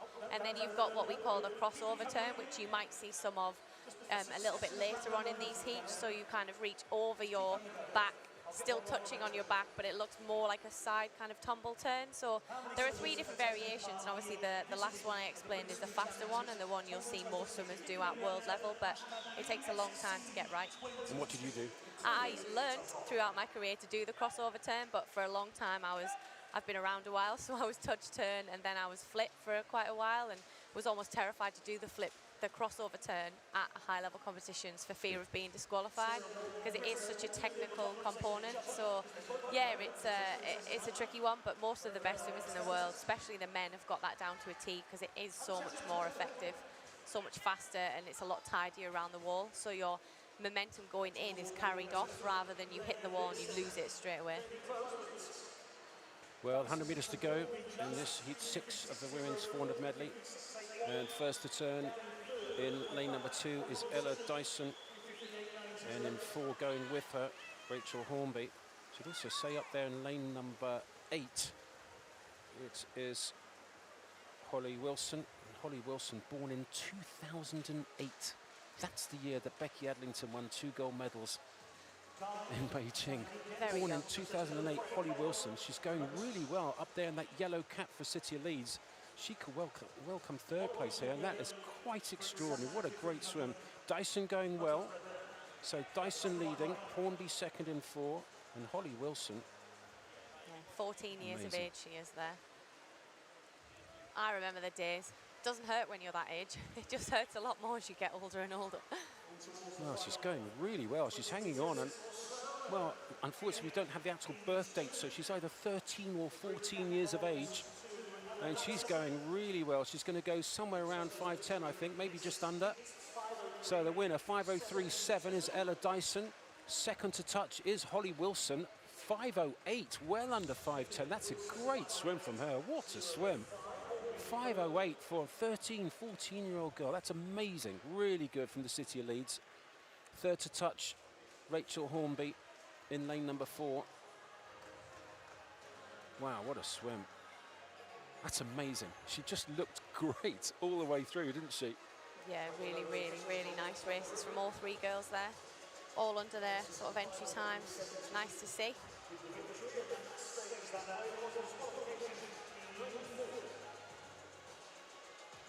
Well, there's actually a DQ, disqualification, unfortunately, from Rachel Hornby in lane number 4. So she touched second in that heat, but she was disqualified. Again, we don't know quite why at the moment, but hopefully we'll be able to update you later. So that was heat 6 of 9, heat 7 now. The last 2 heats, 8 and 9, are the fastest seeds. So this is the last of the unseeded heats. And Libby Freeman is the fastest seed in lane 4 from Morpeth. 16-year-old, targeting the European Junior Championships this year. And, well, she looks very good indeed. Had a long, rangy stroke. Interesting butterfly stroke as well up there in lane 4, that red hat and the green suit. Yeah, very long. Her hand entry is quite narrow as well, which is a little bit kind of not aggressive at the front, but she's really kind of driving down at the front. But yeah, it's nice and long. She looks strong through that sort of long lever position. And if that's kind of the effective way she swims butterfly, then it's how can she save as much energy in that technique as she can. Well, she's going well in 4 as Freeman, but taking over from her in lane 2 is Annabelle Wilkinson of City of Sheffield.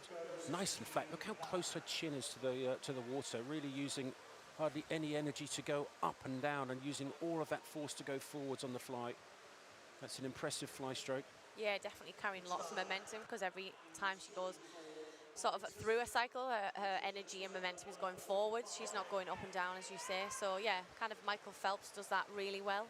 When you watch him swim, his chin's so low, he almost skims across the surface. So really nice technique to get used to and really develop. You know, when I first saw Michael Phelps swim his flight, he was so low and so flat. I just said it, and I can't believe I did. I said, he looks like he's a vacuum cleaner going across the carpet. And my co-commentator, Mr. Morehouse, looked at me and went, "What are you saying Michael Phelps is a vacuum cleaner?" No, I am not. But it was so flat and so smooth. It was beautiful to see, and no extra effort. Chin right on the water, and there was no excessive force or energy used. But look at this first 200 meters. Well, 175 so far even. Yeah, Annabelle's having a really good backstroke leg, so she was obviously a strong butterfly, strong backstroke, so it'd be really nice to see if she can hold that through the breaststroke and the freestyle. And of course she can go to European Juniors this year, born in 2005, so Annabelle in lane number 2, just touching the wall, doing that. Oh, doing one of those turns that you were talking about. Lovely little crossover turn. Said we'd start to see some more of them as the swimmers and the times got faster. Guess your confidence gets a bit better, the ability to learn the skill, because it's actually quite physically demanding, becomes easier. The European Junior qualification is for the men born 2004 to 2007 and the women 2005 to 2008. So they take, interesting idea that, isn't it? Take the women a year earlier than the men and allow the men to stay on at European Juniors 1 year afterwards. Yeah, I guess in terms of development, traditionally, boys start to develop slightly later than girls. So there's always been that split of girls are always slightly older than boys at junior level swimming until they obviously reach senior level, and then it kind of makes no difference. So yeah, there's always been that split, and you always end up traveling with slightly older boys than girls. Well, decent breaststroke, but also a good breaststroke in lane number 5 in this heat 7 is Emma Erskine of Nova Centurion in the green hat, and also going well right up the top there in 9 is Karis O'Reilly of City of Leicester. So no doubt about her weakest stroke so far. Way ahead after the butterfly and the backstroke. But Annabelle Wilkinson slightly weaker on this breaststroke leg. We'll have to see what she's got on the freestyle. Decent flyer, so likely has a decent free. Yep, definitely. I think that the breaststroke, a lot of the time we forget how physically demanding breaststroke actually is as a stroke. We think butterfly's hard, but in breaststroke, if you're not quite getting into that streamline at the front and you're not really squeezing your feet at the back, you waste quite a lot of speed, or you lose quite a lot of speed, sorry, really quickly. So you want to be getting into that streamline position.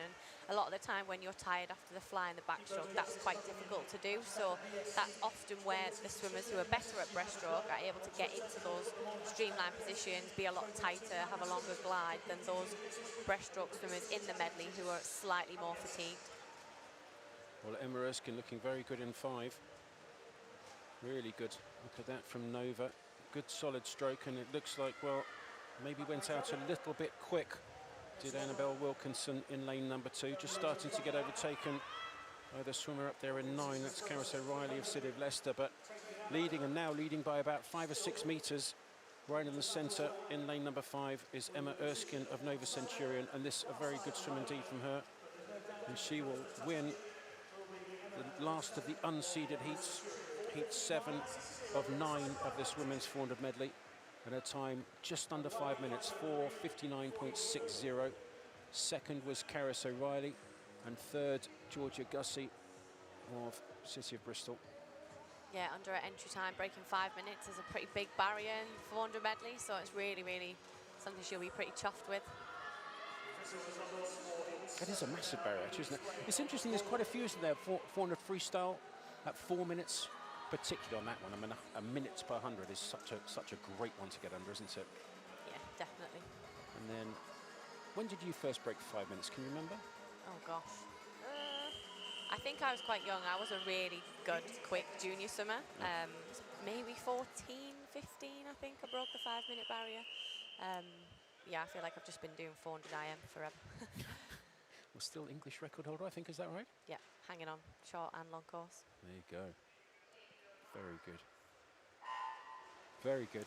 I swam 400 medley, my first ever junior international. I swam 400 medley. It was my first one, and it was also my last one. How did I know that was coming? Only the tough people do 400 medley. I tell you what, I'd love to argue, but I can't. That, I tell you, I was so tired after that. I just went, what on earth am I doing? 400 medley. It's for specialists, and I was not one of those, and you certainly were. Great pleasure. I have to say, when commentating on your Commonwealth Games victory out in the Gold Coast in Australia was one of the greatest races I think I've ever seen. Just the way you did it was just superb. Do you still remember it? Yeah, I don't think I'll ever forget that swim. It was one of my, I call that my greatest achievement. I come off sort of silver in 2014, was really upset and disappointed with that. Even though it was still an amazing sort of achievement to win a Commonwealth silver, I wanted the gold, and obviously Hannah Miley, Britain's #1. We had such a good rivalry in that race, and she took it that time. So yeah, I was desperate in 2018 to win.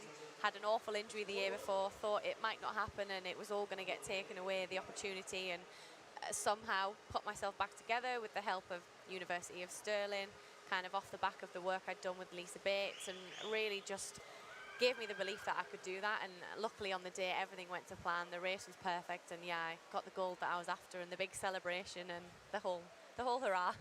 Absolutely. And you, I mean, it was such a great race. You definitely deserve. I remember meeting up with you and your family afterwards and having a quick chat, and I could believe the size of your smile was just hilarious. It was just wonderful to see. Absolutely wonderful.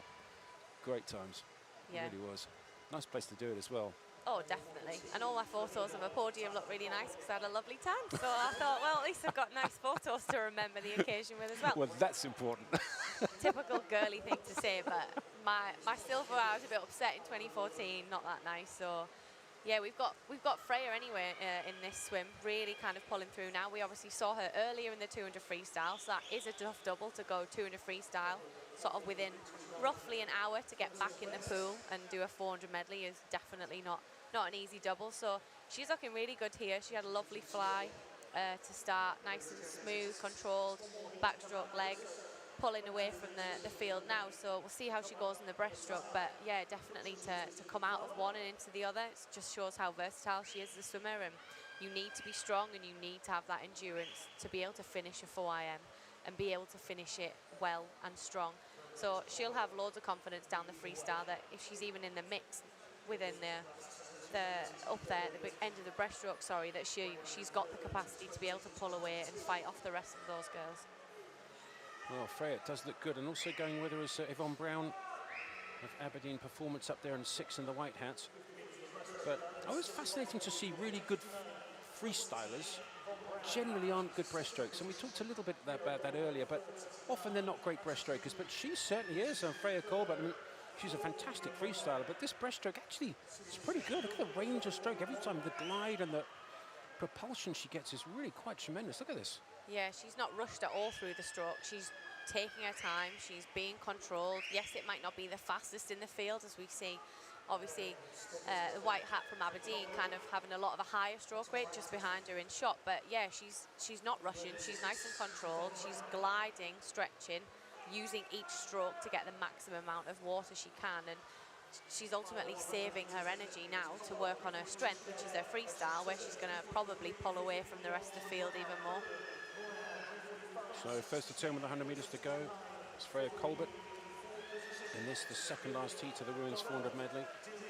Second at the 300-metre turn was Yvonne Brown of Aberdeen, and then there's a bit of a fight for third and fourth, lanes 2 and 3. Amelia Monaghan of Sheffield and Frances Miller of Birmingham. But no doubt about the leader, Freya Colbert. And interestingly, coming back at her a little bit is Yvonne Brown. And I thought, well, good turn again. Really good technical areas. The starts, the turns, really good. And Freya Colbert looking fabulous. Tough double, as you said, making the 200 freestyle final and then going straight into the 400 medley. And it looks like she's going to make the 400 medley final as well. And that's going to be such a hard double. Having said that, there's an awful lot of finals tonight, isn't there? Yeah. It really is. So second last heat of the women's 400 medley. It is. Freya Colbert's going to win. Oh, very comfortable freestyle, gliding in, 450.3. Well, that did look comfortable, very comfortable indeed. 453.3 was second, that's Yvonne Brown of Aberdeen. Third was Amelia Monaghan. And fourth, Frances Newitt of Birmingham. Yeah, she looks happy with that. She doesn't look like she's puffing too much. She's got that lovely smile on her face, which isn't always there after a 400 individual medley. So, yeah, great to see. She's obviously swam 2 really well-controlled races this morning, and she's probably got more in the bag in that, definitely, I would imagine, tonight. Quick thumbs up to the coach or parents. Yep, did really well. It did look easy, I have to say, with the way she finished it. Yeah, she was really long into the wall. Kind of nice glide, just letting everybody know it didn't kind of kill her.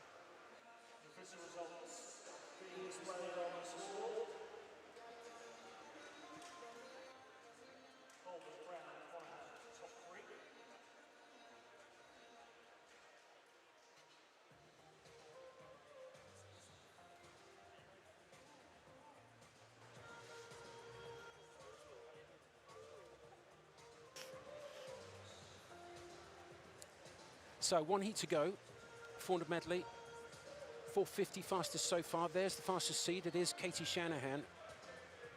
City of Glasgow, European junior champion on the 200 medley and the 400 medley. Great prospect is she, isn't she? Yeah, definitely one to watch in the 400 medley in the future. Bit of a gap that Katie could fill. Now me and Hannah have fled and retired.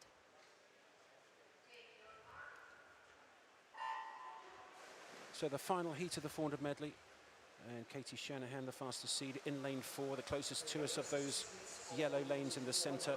In lane 5, 1 lane up from her is Lily Booker of Loughborough National Centre. Some other really good swimmers in here though as well. Leah Schlossen of Leeds in 2, and her teammate Lara Thompson. Those two in 1 and 2. Amber Keegan in 3. Shanahan in 4, Booker in 5. Some very good medley swimmers in this. But Shanahan, I mean, it must be quite, I mean, why, did you not think if, when Hannah Miley decided to retire, did you not think maybe just 1 more year? Because that, you know, finally that great head-to-head that the two of you have had for so long, you didn't fancy just having a free year? Well, to be honest, I don't think either of us, well, I think everybody knew I was planning on going, but Hannah was kind of undecided. You don't want to ask people that haven't made that decision. I was quite vocal in telling everyone that that was probably going to be it. So I think I just got my retirement out slightly earlier than Hannah, but yeah, we've had such good competition over the years, and we've both achieved, I would imagine I've achieved everything that I think I could have achieved. Obviously, you dream of winning Olympic medals, and they don't happen for everyone, but I've had such a strong career that I wouldn't really change it. And yeah, I've finished that chapter really nicely, obviously being out in Tokyo, being part of Britain's most successful ever Olympics. So there were so many things last year that were almost perfect off the back of an imperfect 2020 that I knew that was my time to go and let the next generation of 400 medley swimmers endure the pain.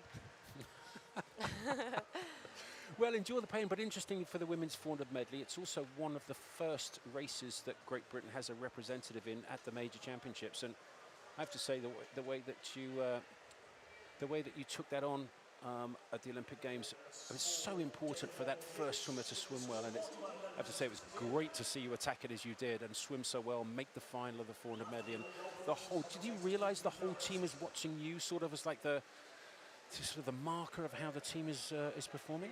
You kind of want to get off to a really good start. There was obviously myself, Max Litchfield and Peaty on day one. So there was 3 strong events where we knew there's potential for finals, potential for medals. I finished second in the heat.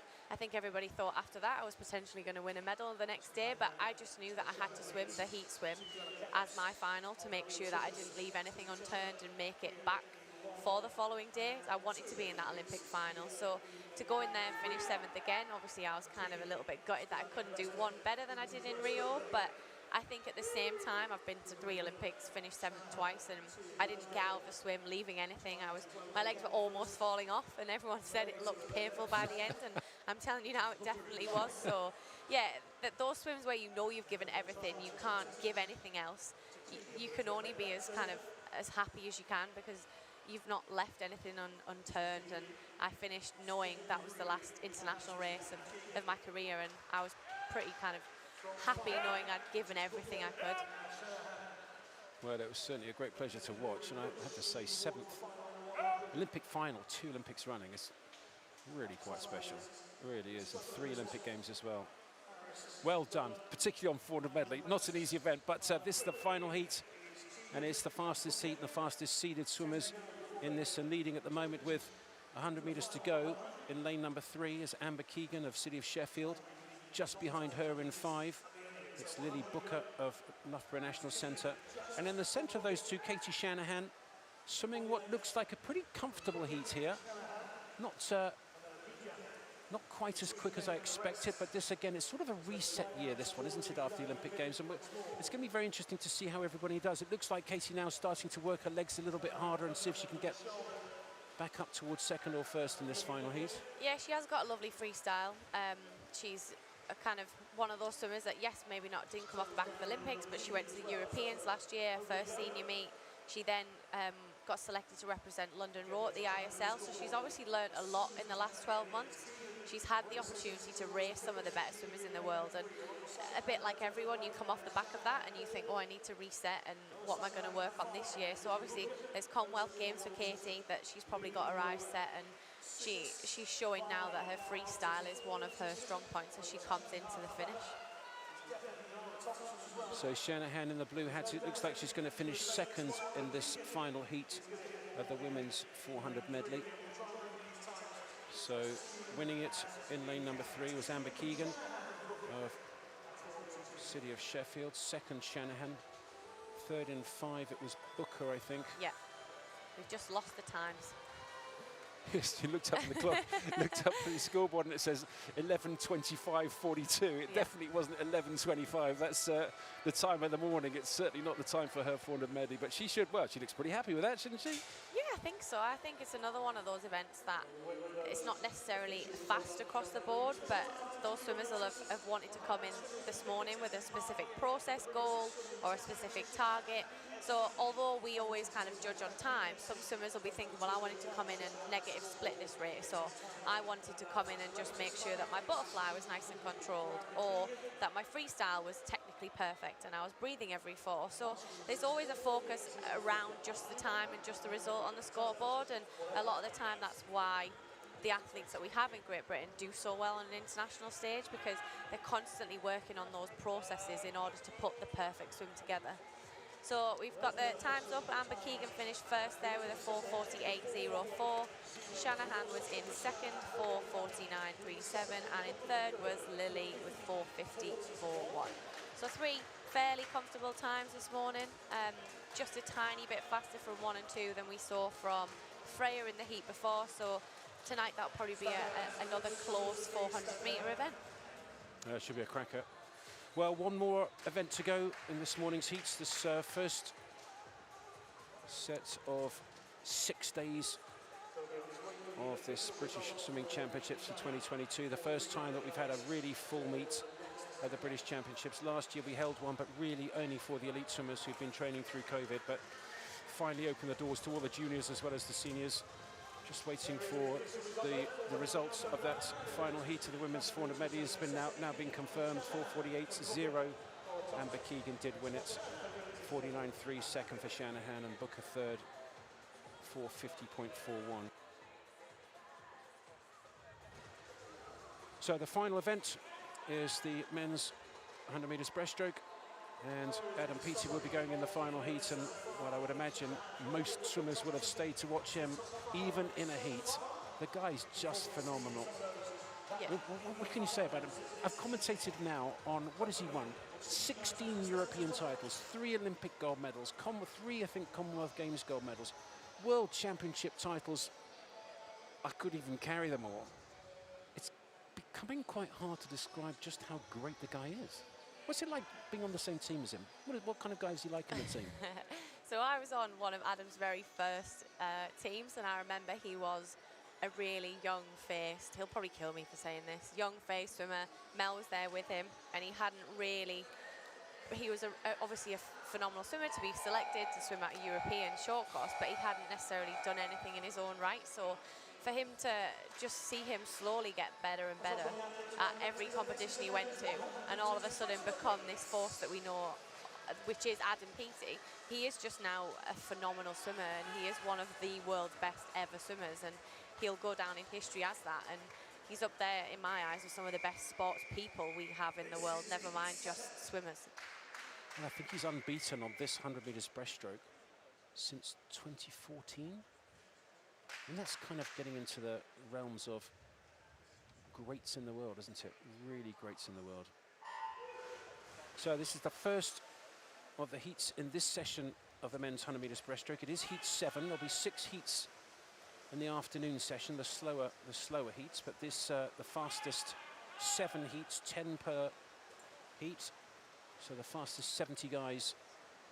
And in lane number 4, Hugh Takamoto of Edinburgh University, looking pretty good. Very high recovery, diving into every stroke, but a really high recovery, the black cat in lane 4. Yeah, I was just going to say, you see so many different effective breaststroke techniques. Obviously, you've got that really high, powerful stroke where you're lifting quite high out the water, and then you've got that flip side to that really low breaststroke where you almost just about come out for air. So it kind of just depends what physical attributes the athlete's got, what they learn when they're younger, and how they sort of develop that over the years to becoming the elite swimmer that they are. And taking over now from Hugh is Robbie Jones of Loughborough University in lane number 3. And his second 50 has been very good indeed. Robbie Jones glided in a little bit, but 63.94 for Robbie Jones. Wow, well, he entered 66.2, 106.2, and he's just gone 103.9. Really? Really, really good start from him. Well, we'll have to wait for confirmation of the results of that first of the 7 heats in this session. Touching first was Robbie Jones of Loughborough University, but they're just holding for the moment. Always a little bit nervous times, that, isn't it? Yeah. Holding for the results. You kind of don't want to be the swimmer that is potentially just waiting to find out whether they won, whether their time's official, whether there's a problem with the scoreboard, who knows. So touching first was Robbie Jones, second to touch was Hugh Takamoto of Edinburgh University, and they're still just Waiting for the results to be confirmed. Looks like more of maybe a timing issue, we hope.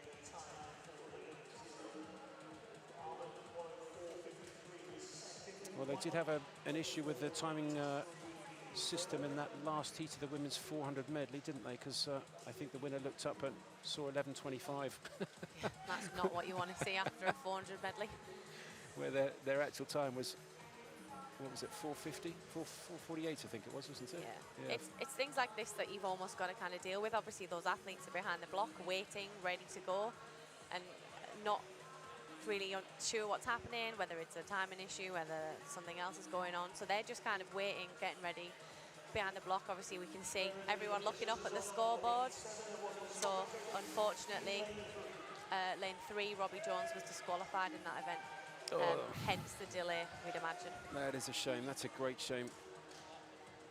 So, well, first to touch he was, but unfortunately he's been disqualified. We don't know. We don't get the information as to exactly what the reason for that disqualification was, but it was a very, very good swim from him.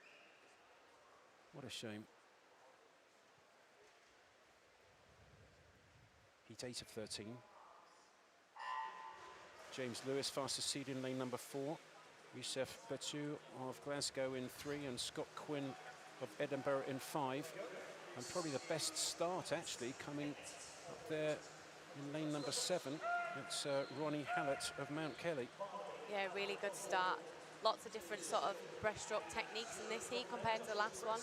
We've got some lovely long strokes, and lane 3 in particulars, demonstrating that perfectly. He's going to come in, spot that wall exactly on a full stroke, quickly get round and use that underwater work. Well, great first 50 and a very good turn indeed from Youssef, and also going well Ronnie Hallett of Mount Kelly. Of course, Mount Kelly winning the National Club Championships this year.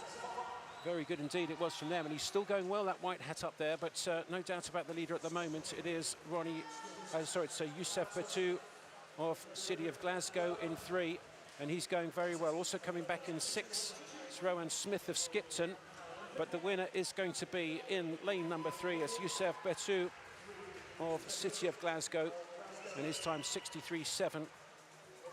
Again, well inside his entry time, 2 seconds inside his entry time. Just some brilliant swims in these heats, isn't there? Yeah, these are the athletes that weren't fortunate enough to train all the way through COVID, so it's almost like their physical development is now caught up with them. So yes, they missed out on a whole year of training, but especially in the boys, they've gone away, they've got bigger, they've got stronger, and that's why we're seeing so many times that are so much quicker than a lot of the entry times that a lot of these swimmers have had.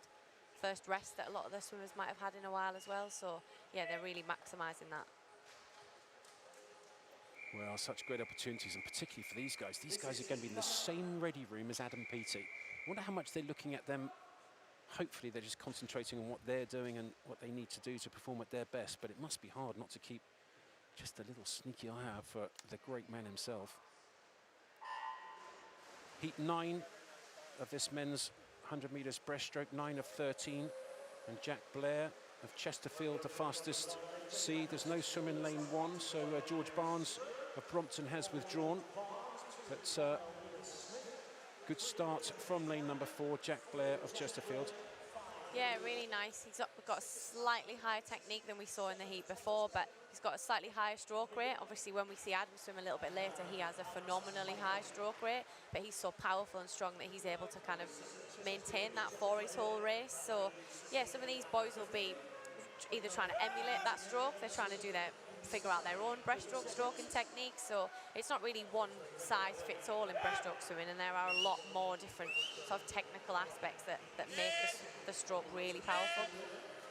Well, the stroke in there in lane number 4, Jack Blair's stroke, reminds me a little bit of Peaty, I've got to say. I mean, Peaty's an absolute physical beast, and it's very, very hard indeed to have the strength to complete that stroke, but he swam well. It looks like lane 8 actually won it. Lane 8 got the touch. Tom Beagley of Bath University got the touch. In fact, it was tied. Jack Blair in 4 and Tom Beagley in 8. I don't often see 2:1/100, 64.85, but a very good swim. Again, another 7/10 of a second lifetime best for for both of those two guys. Great swimming. Yeah, one of those athletes finished on a full stroke, one slightly sort of short at the end. So yeah, it's so important to get those technical things right, especially on breaststroke and butterfly swimming, is to finish on a fully extended stroke with maximum power and sort of momentum into the wall on that very last half a second of the race.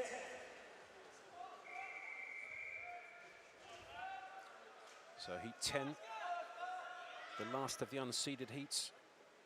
In actual fact, the fastest seed, Luke Ibbison of Loughborough University, has withdrawn. So there will be nobody in lane number 4. Competitor number 100 of 130 entries in this men's 100 metres breaststroke. But the best start certainly coming from lane number 6, Samuel Neild of Surrey University. Yeah, really good start. I think, especially men's breaststroke in particular, we tend to see a lot more of a narrow kick than we did potentially in the 400 medley. So we can see a lot more of the women's kick because there's less splash, there's less waves.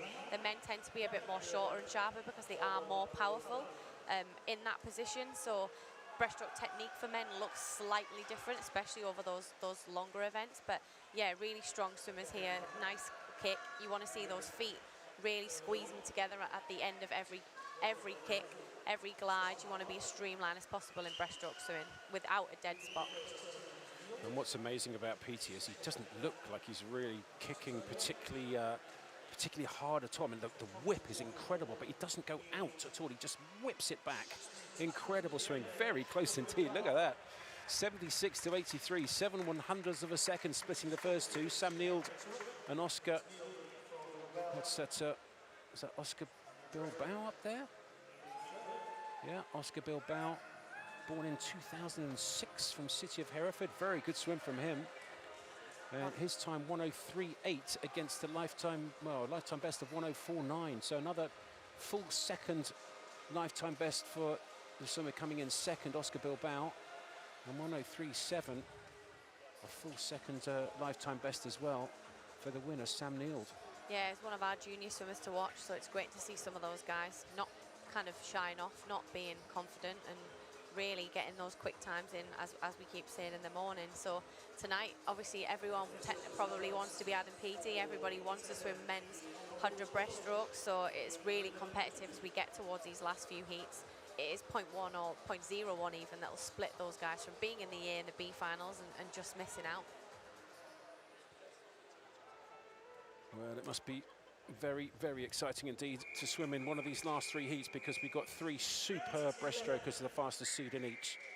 In this, the third fastest heat, it's Ross Murdoch is the fastest seed, and the second one, and the next one coming up is James Wilby, and then the final heat we'll see Adam Peaty. Three brilliant breaststrokers on the world stage. So the fastest seed is Ross Murdoch, and he's had an interesting time. It's a real reset year after the Olympics, and he's had a massive reset, hasn't he? Yeah, Ross wasn't really sure what he was doing, what he wanted to do. He'd obviously swam at ISL, kind of got to Christmas, got COVID, like most people have sort of had a bout of, and yeah, he just seemed to get back in, and he doesn't look like he's lost too much fitness. So yeah, it's really good to see. Well, I had a chat with him yesterday, and he seemed full of beans. He's turned first, right in the centre there, the closer to so those yellow lanes in the centre, in lane 4. Archie Goodburn going with him. And he just seemed full of beans, hasn't trained that much, he said, just back in the water, what, 5 or 6 weeks or something, he said. But look at this. I mean, he's a brilliant 200 breaststroker. He said muscle memory, he feels it just starting to snatch a little bit down this last 15 metres or so. And coming back in lane number 3 is Craig Benson from City of Glasgow. And maybe in the final, I'm sure he'll make it through to the final. Maybe he can just hold the stroke a little bit more in that last 30 metres or so, Ross. But 60.6, and he hasn't really been training. That's ridiculous. Yeah, it's phenomenal from Ross and Craig Benson there we see. Obviously, Craig was at the 2012 Olympics as a really young junior swimmer, come out of nowhere. So the three of those really chuffed. I think Craig's got the biggest smile on his face. Craig's actually working now, so he's swimming kind of in his downtime. So yeah, it's really, really good to see those three boys there, obviously. All Scottish, really buzzing to swim well. And they'll be fighting for that space on the Commonwealth Games relay team now, I'd imagine. Well, they certainly will. Benson from Glasgow, Murdoch from Stirling, and Goodburn from Edinburgh. The three boys having a good old scrum after their Very impressive, actually. Very impressive heat. It's going to be tight to make the A final, though. I mean, that was that 60.6 or so, something like that was second. Yeah, really, really quick, to be honest. All of the, other than Ross, Craig and Archie were both under their entry time, so you can understand why they were pretty chuffed with that swim. It's going to be tight, though, isn't it? Because with 2 very big heats still to go, there's quite a few swimmers who will believe that they can go under 61.7, and if that's the case, well, we may well see some really big guys missing the final. There is James Wilby, Olympian, Olympic silver medalist, swam the heats of that mixed, of the men's medley relay, didn't he? He swam the heats of the breaststroke leg to allow us to rest Adam Peaty, Olympic silver medalist from the heats of that relay. He's in 4. Brilliant 100 meters breaststroker. And unfortunately for him, he's around at a time when there's just one unbelievable breaststroke swimmer in Adam Peaty. So very, very tough to go past him, but a super breaststroker. And at the Commonwealth Games, he swam really well. Yeah, he's almost one of those swimmers that was slightly later to develop and really pop on the world scene. All of a sudden, it was James Wilby swam this unbelievable time, and his 200 was always really strong, and he's phenomenal in both the 100 as well. So, yeah, it's good that we've just got such depth in Great Britain, and then we can go to the world stage knowing, well, we get this competition on home soil, so you've got to step up and be competitive with the likes of Adam, James, Ross, obviously Craig Benson we've seen. So there's a really good history of men's breaststroke swimmers in the country. And we'll be looking very good indeed. The 2 yellow lanes have 2 Loughborough National Centre swimmers in them. In 4, it is Wilby, and he's, well, could he go sub 60 here? This looks very impressive indeed. It's a really good swim. 59.8, that is exceptional for this time of year. It really is. 59.88 for James Wilby. Second, Gregory Butler, 60.88, and then third, 62 for Adam Chillingworth. But that, very impressive. Just to see a swimmer go sub 60 on its own is pretty impressive, but at this time of year in a heat. Yeah, and with that finish, I'm sure James will be kind of getting up into the stance, and Dave will be giving him a little bit of a hard time for the length of that finish, but it just shows how kind of relaxed he was and controlled this morning. So his stroke count was probably a little bit lower, or his stroke rate, which meant his finish wasn't perfect for him, and at that level, these athletes know exactly how many strokes it'll be, what their stroke rate is coming into this type of event and what they want that to be. So if it's slightly off the boil because they're maybe taking it a little bit easier, that means their count will be lower, maybe their finish will be longer. So yeah, I'm sure if he'd have nailed that, we could have even seen him closer to 59.0. So fantastic morning swim, and now we have Adam Peaty sort of stepping up to the block. Well, we certainly do. You'd have thought he would have been a little bit more relaxed for the heats, but he looked like he's got a lion on his arm, and he looks like he'd eat one right now. Look at that. Well, he's just seen a 59.8. He will not want anyone to go faster, will he? No, and you can see him there sort of talking to himself, but it's almost that motivational self-talk part of his race process. Everyone stood up behind him to watch, because after all, how many times do you get to watch Adam Peaty compete at this phenomenal level? And it's fascinating. Everybody around me has got their mobile phones videoing Adam Peaty, the fastest seed in this final heat of the men's 100 meters breaststroke. So we've just seen James Wilby go 59.88 in the second last heat. And here is, in lane number 4, Adam Peaty, 16 times European champion, Olympic champion in 2016 in Rio, and again in Tokyo. Utterly brilliant. Yeah, he's so phenomenal, as we said. He's so strong, his technique is almost perfect. It works for him, it's really well, but a bit like some of the other athletes, obviously we've seen him on Strictly Come Dancing this year, so post-Olympics he's had a bit of downtime, but he's still so strong in terms of world swimming that even with 4 or 5 months of downtime, as we say, he can still get in and post times that are so phenomenal. Look, we just see him now in the last 25, just really building his stroke rate, really taking it into the wall, just so strong. Well, this is utterly amazing. I mean, he had a comfortable first 50. He looks like he's working it very hard. He's not rested at all, so this is going to hurt a little bit, but so impressive. Look at that, 59.55. 2 British swimmers sub 60. It just doesn't happen. I can't stress how seriously brilliant this is from both James Wilby in that second last heat, and then Peaty's just gone faster, 59.55 to win the final heat, and it is the last heat of this first session at the British Championships of 2022. And Adam Peaty goes 59.55. Second, David Murphy of Loughborough, 61.6. Kyle Booth, third, 62.4. But no doubt about Peaty's prowess. He's not rested. He's only just come back. He's going to be very, very good this summer. Yeah, he's always one that turns it on when he needs to. And we spoke about barriers a few times and breaking that. And the 60 barrier in 100 meters breaststroke for a man is phenomenal. So for them to be doing it on the regular in heats at the British Swimming Championships when they don't necessarily have to be firing on all cylinders is really, really good to see. And everyone comes to watch Adam Peaty. Everyone's been here filming, as you say. So they've learned a lot from being able to see him swim a phenomenal swim. What is also interesting, he's definitely not rested. I mean, he's told us that, and Mel, his coach, has also stressed that as well. So to come here, and he had to work very hard. It didn't look as smooth as Adam Peaty normally does, but that's because he's not rested. It's because he's taken so much time off. And still to do 59.55. Oh my God, look at him. Look at that. Michael Phelps said he is the greatest swimmer Michael Phelps has ever seen swim. Full stop.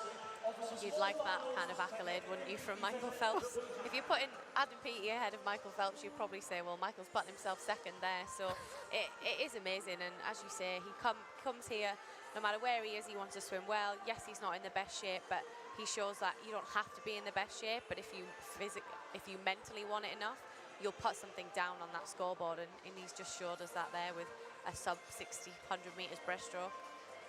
So Peaty will go into the finals. The fastest qualifier will be as the second man sub 60. He'll go in as second fastest. So they'll be in the two yellow lanes in 4 and 5 in the final, the A final this evening. And those three Scots from the third heats, the third fastest heat, they've all made it through as well. So that's that rugby scrum at the end was well justified. Yeah, so that's going to be a cracking final tonight, isn't it? Oh, as always, I think we underestimate the quality of male breaststroke swimmers we have in this country. And from one with Adam, two Wilby, we have then Ross, we have Craig, and we have Archie Goodburn. The 5 of those swimmers tonight, all sub 61, it'll be a really, really good race. And that's what Adam needs as well. He doesn't want to win hands down every time on home soil. So yeah, he's got some competition, and why not? When he's not rested, that's kind of when he wants it.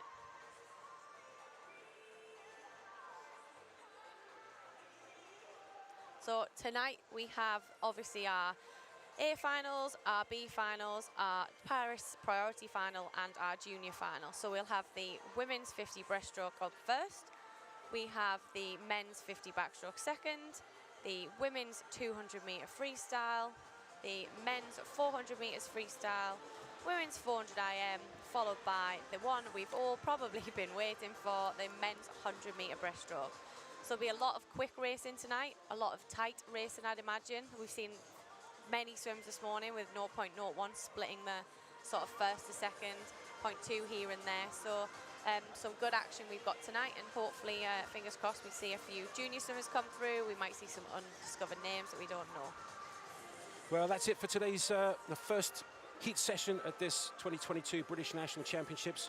You will be able to see the slower heats at 1 o'clock on the YouTube channel, and then of course join us for the finals at 6 o'clock this evening. But it's been a great delight to be back here with spectators, with the juniors, with the seniors. The first session is over. Amy, it's been great to have you join us. Thank you very much.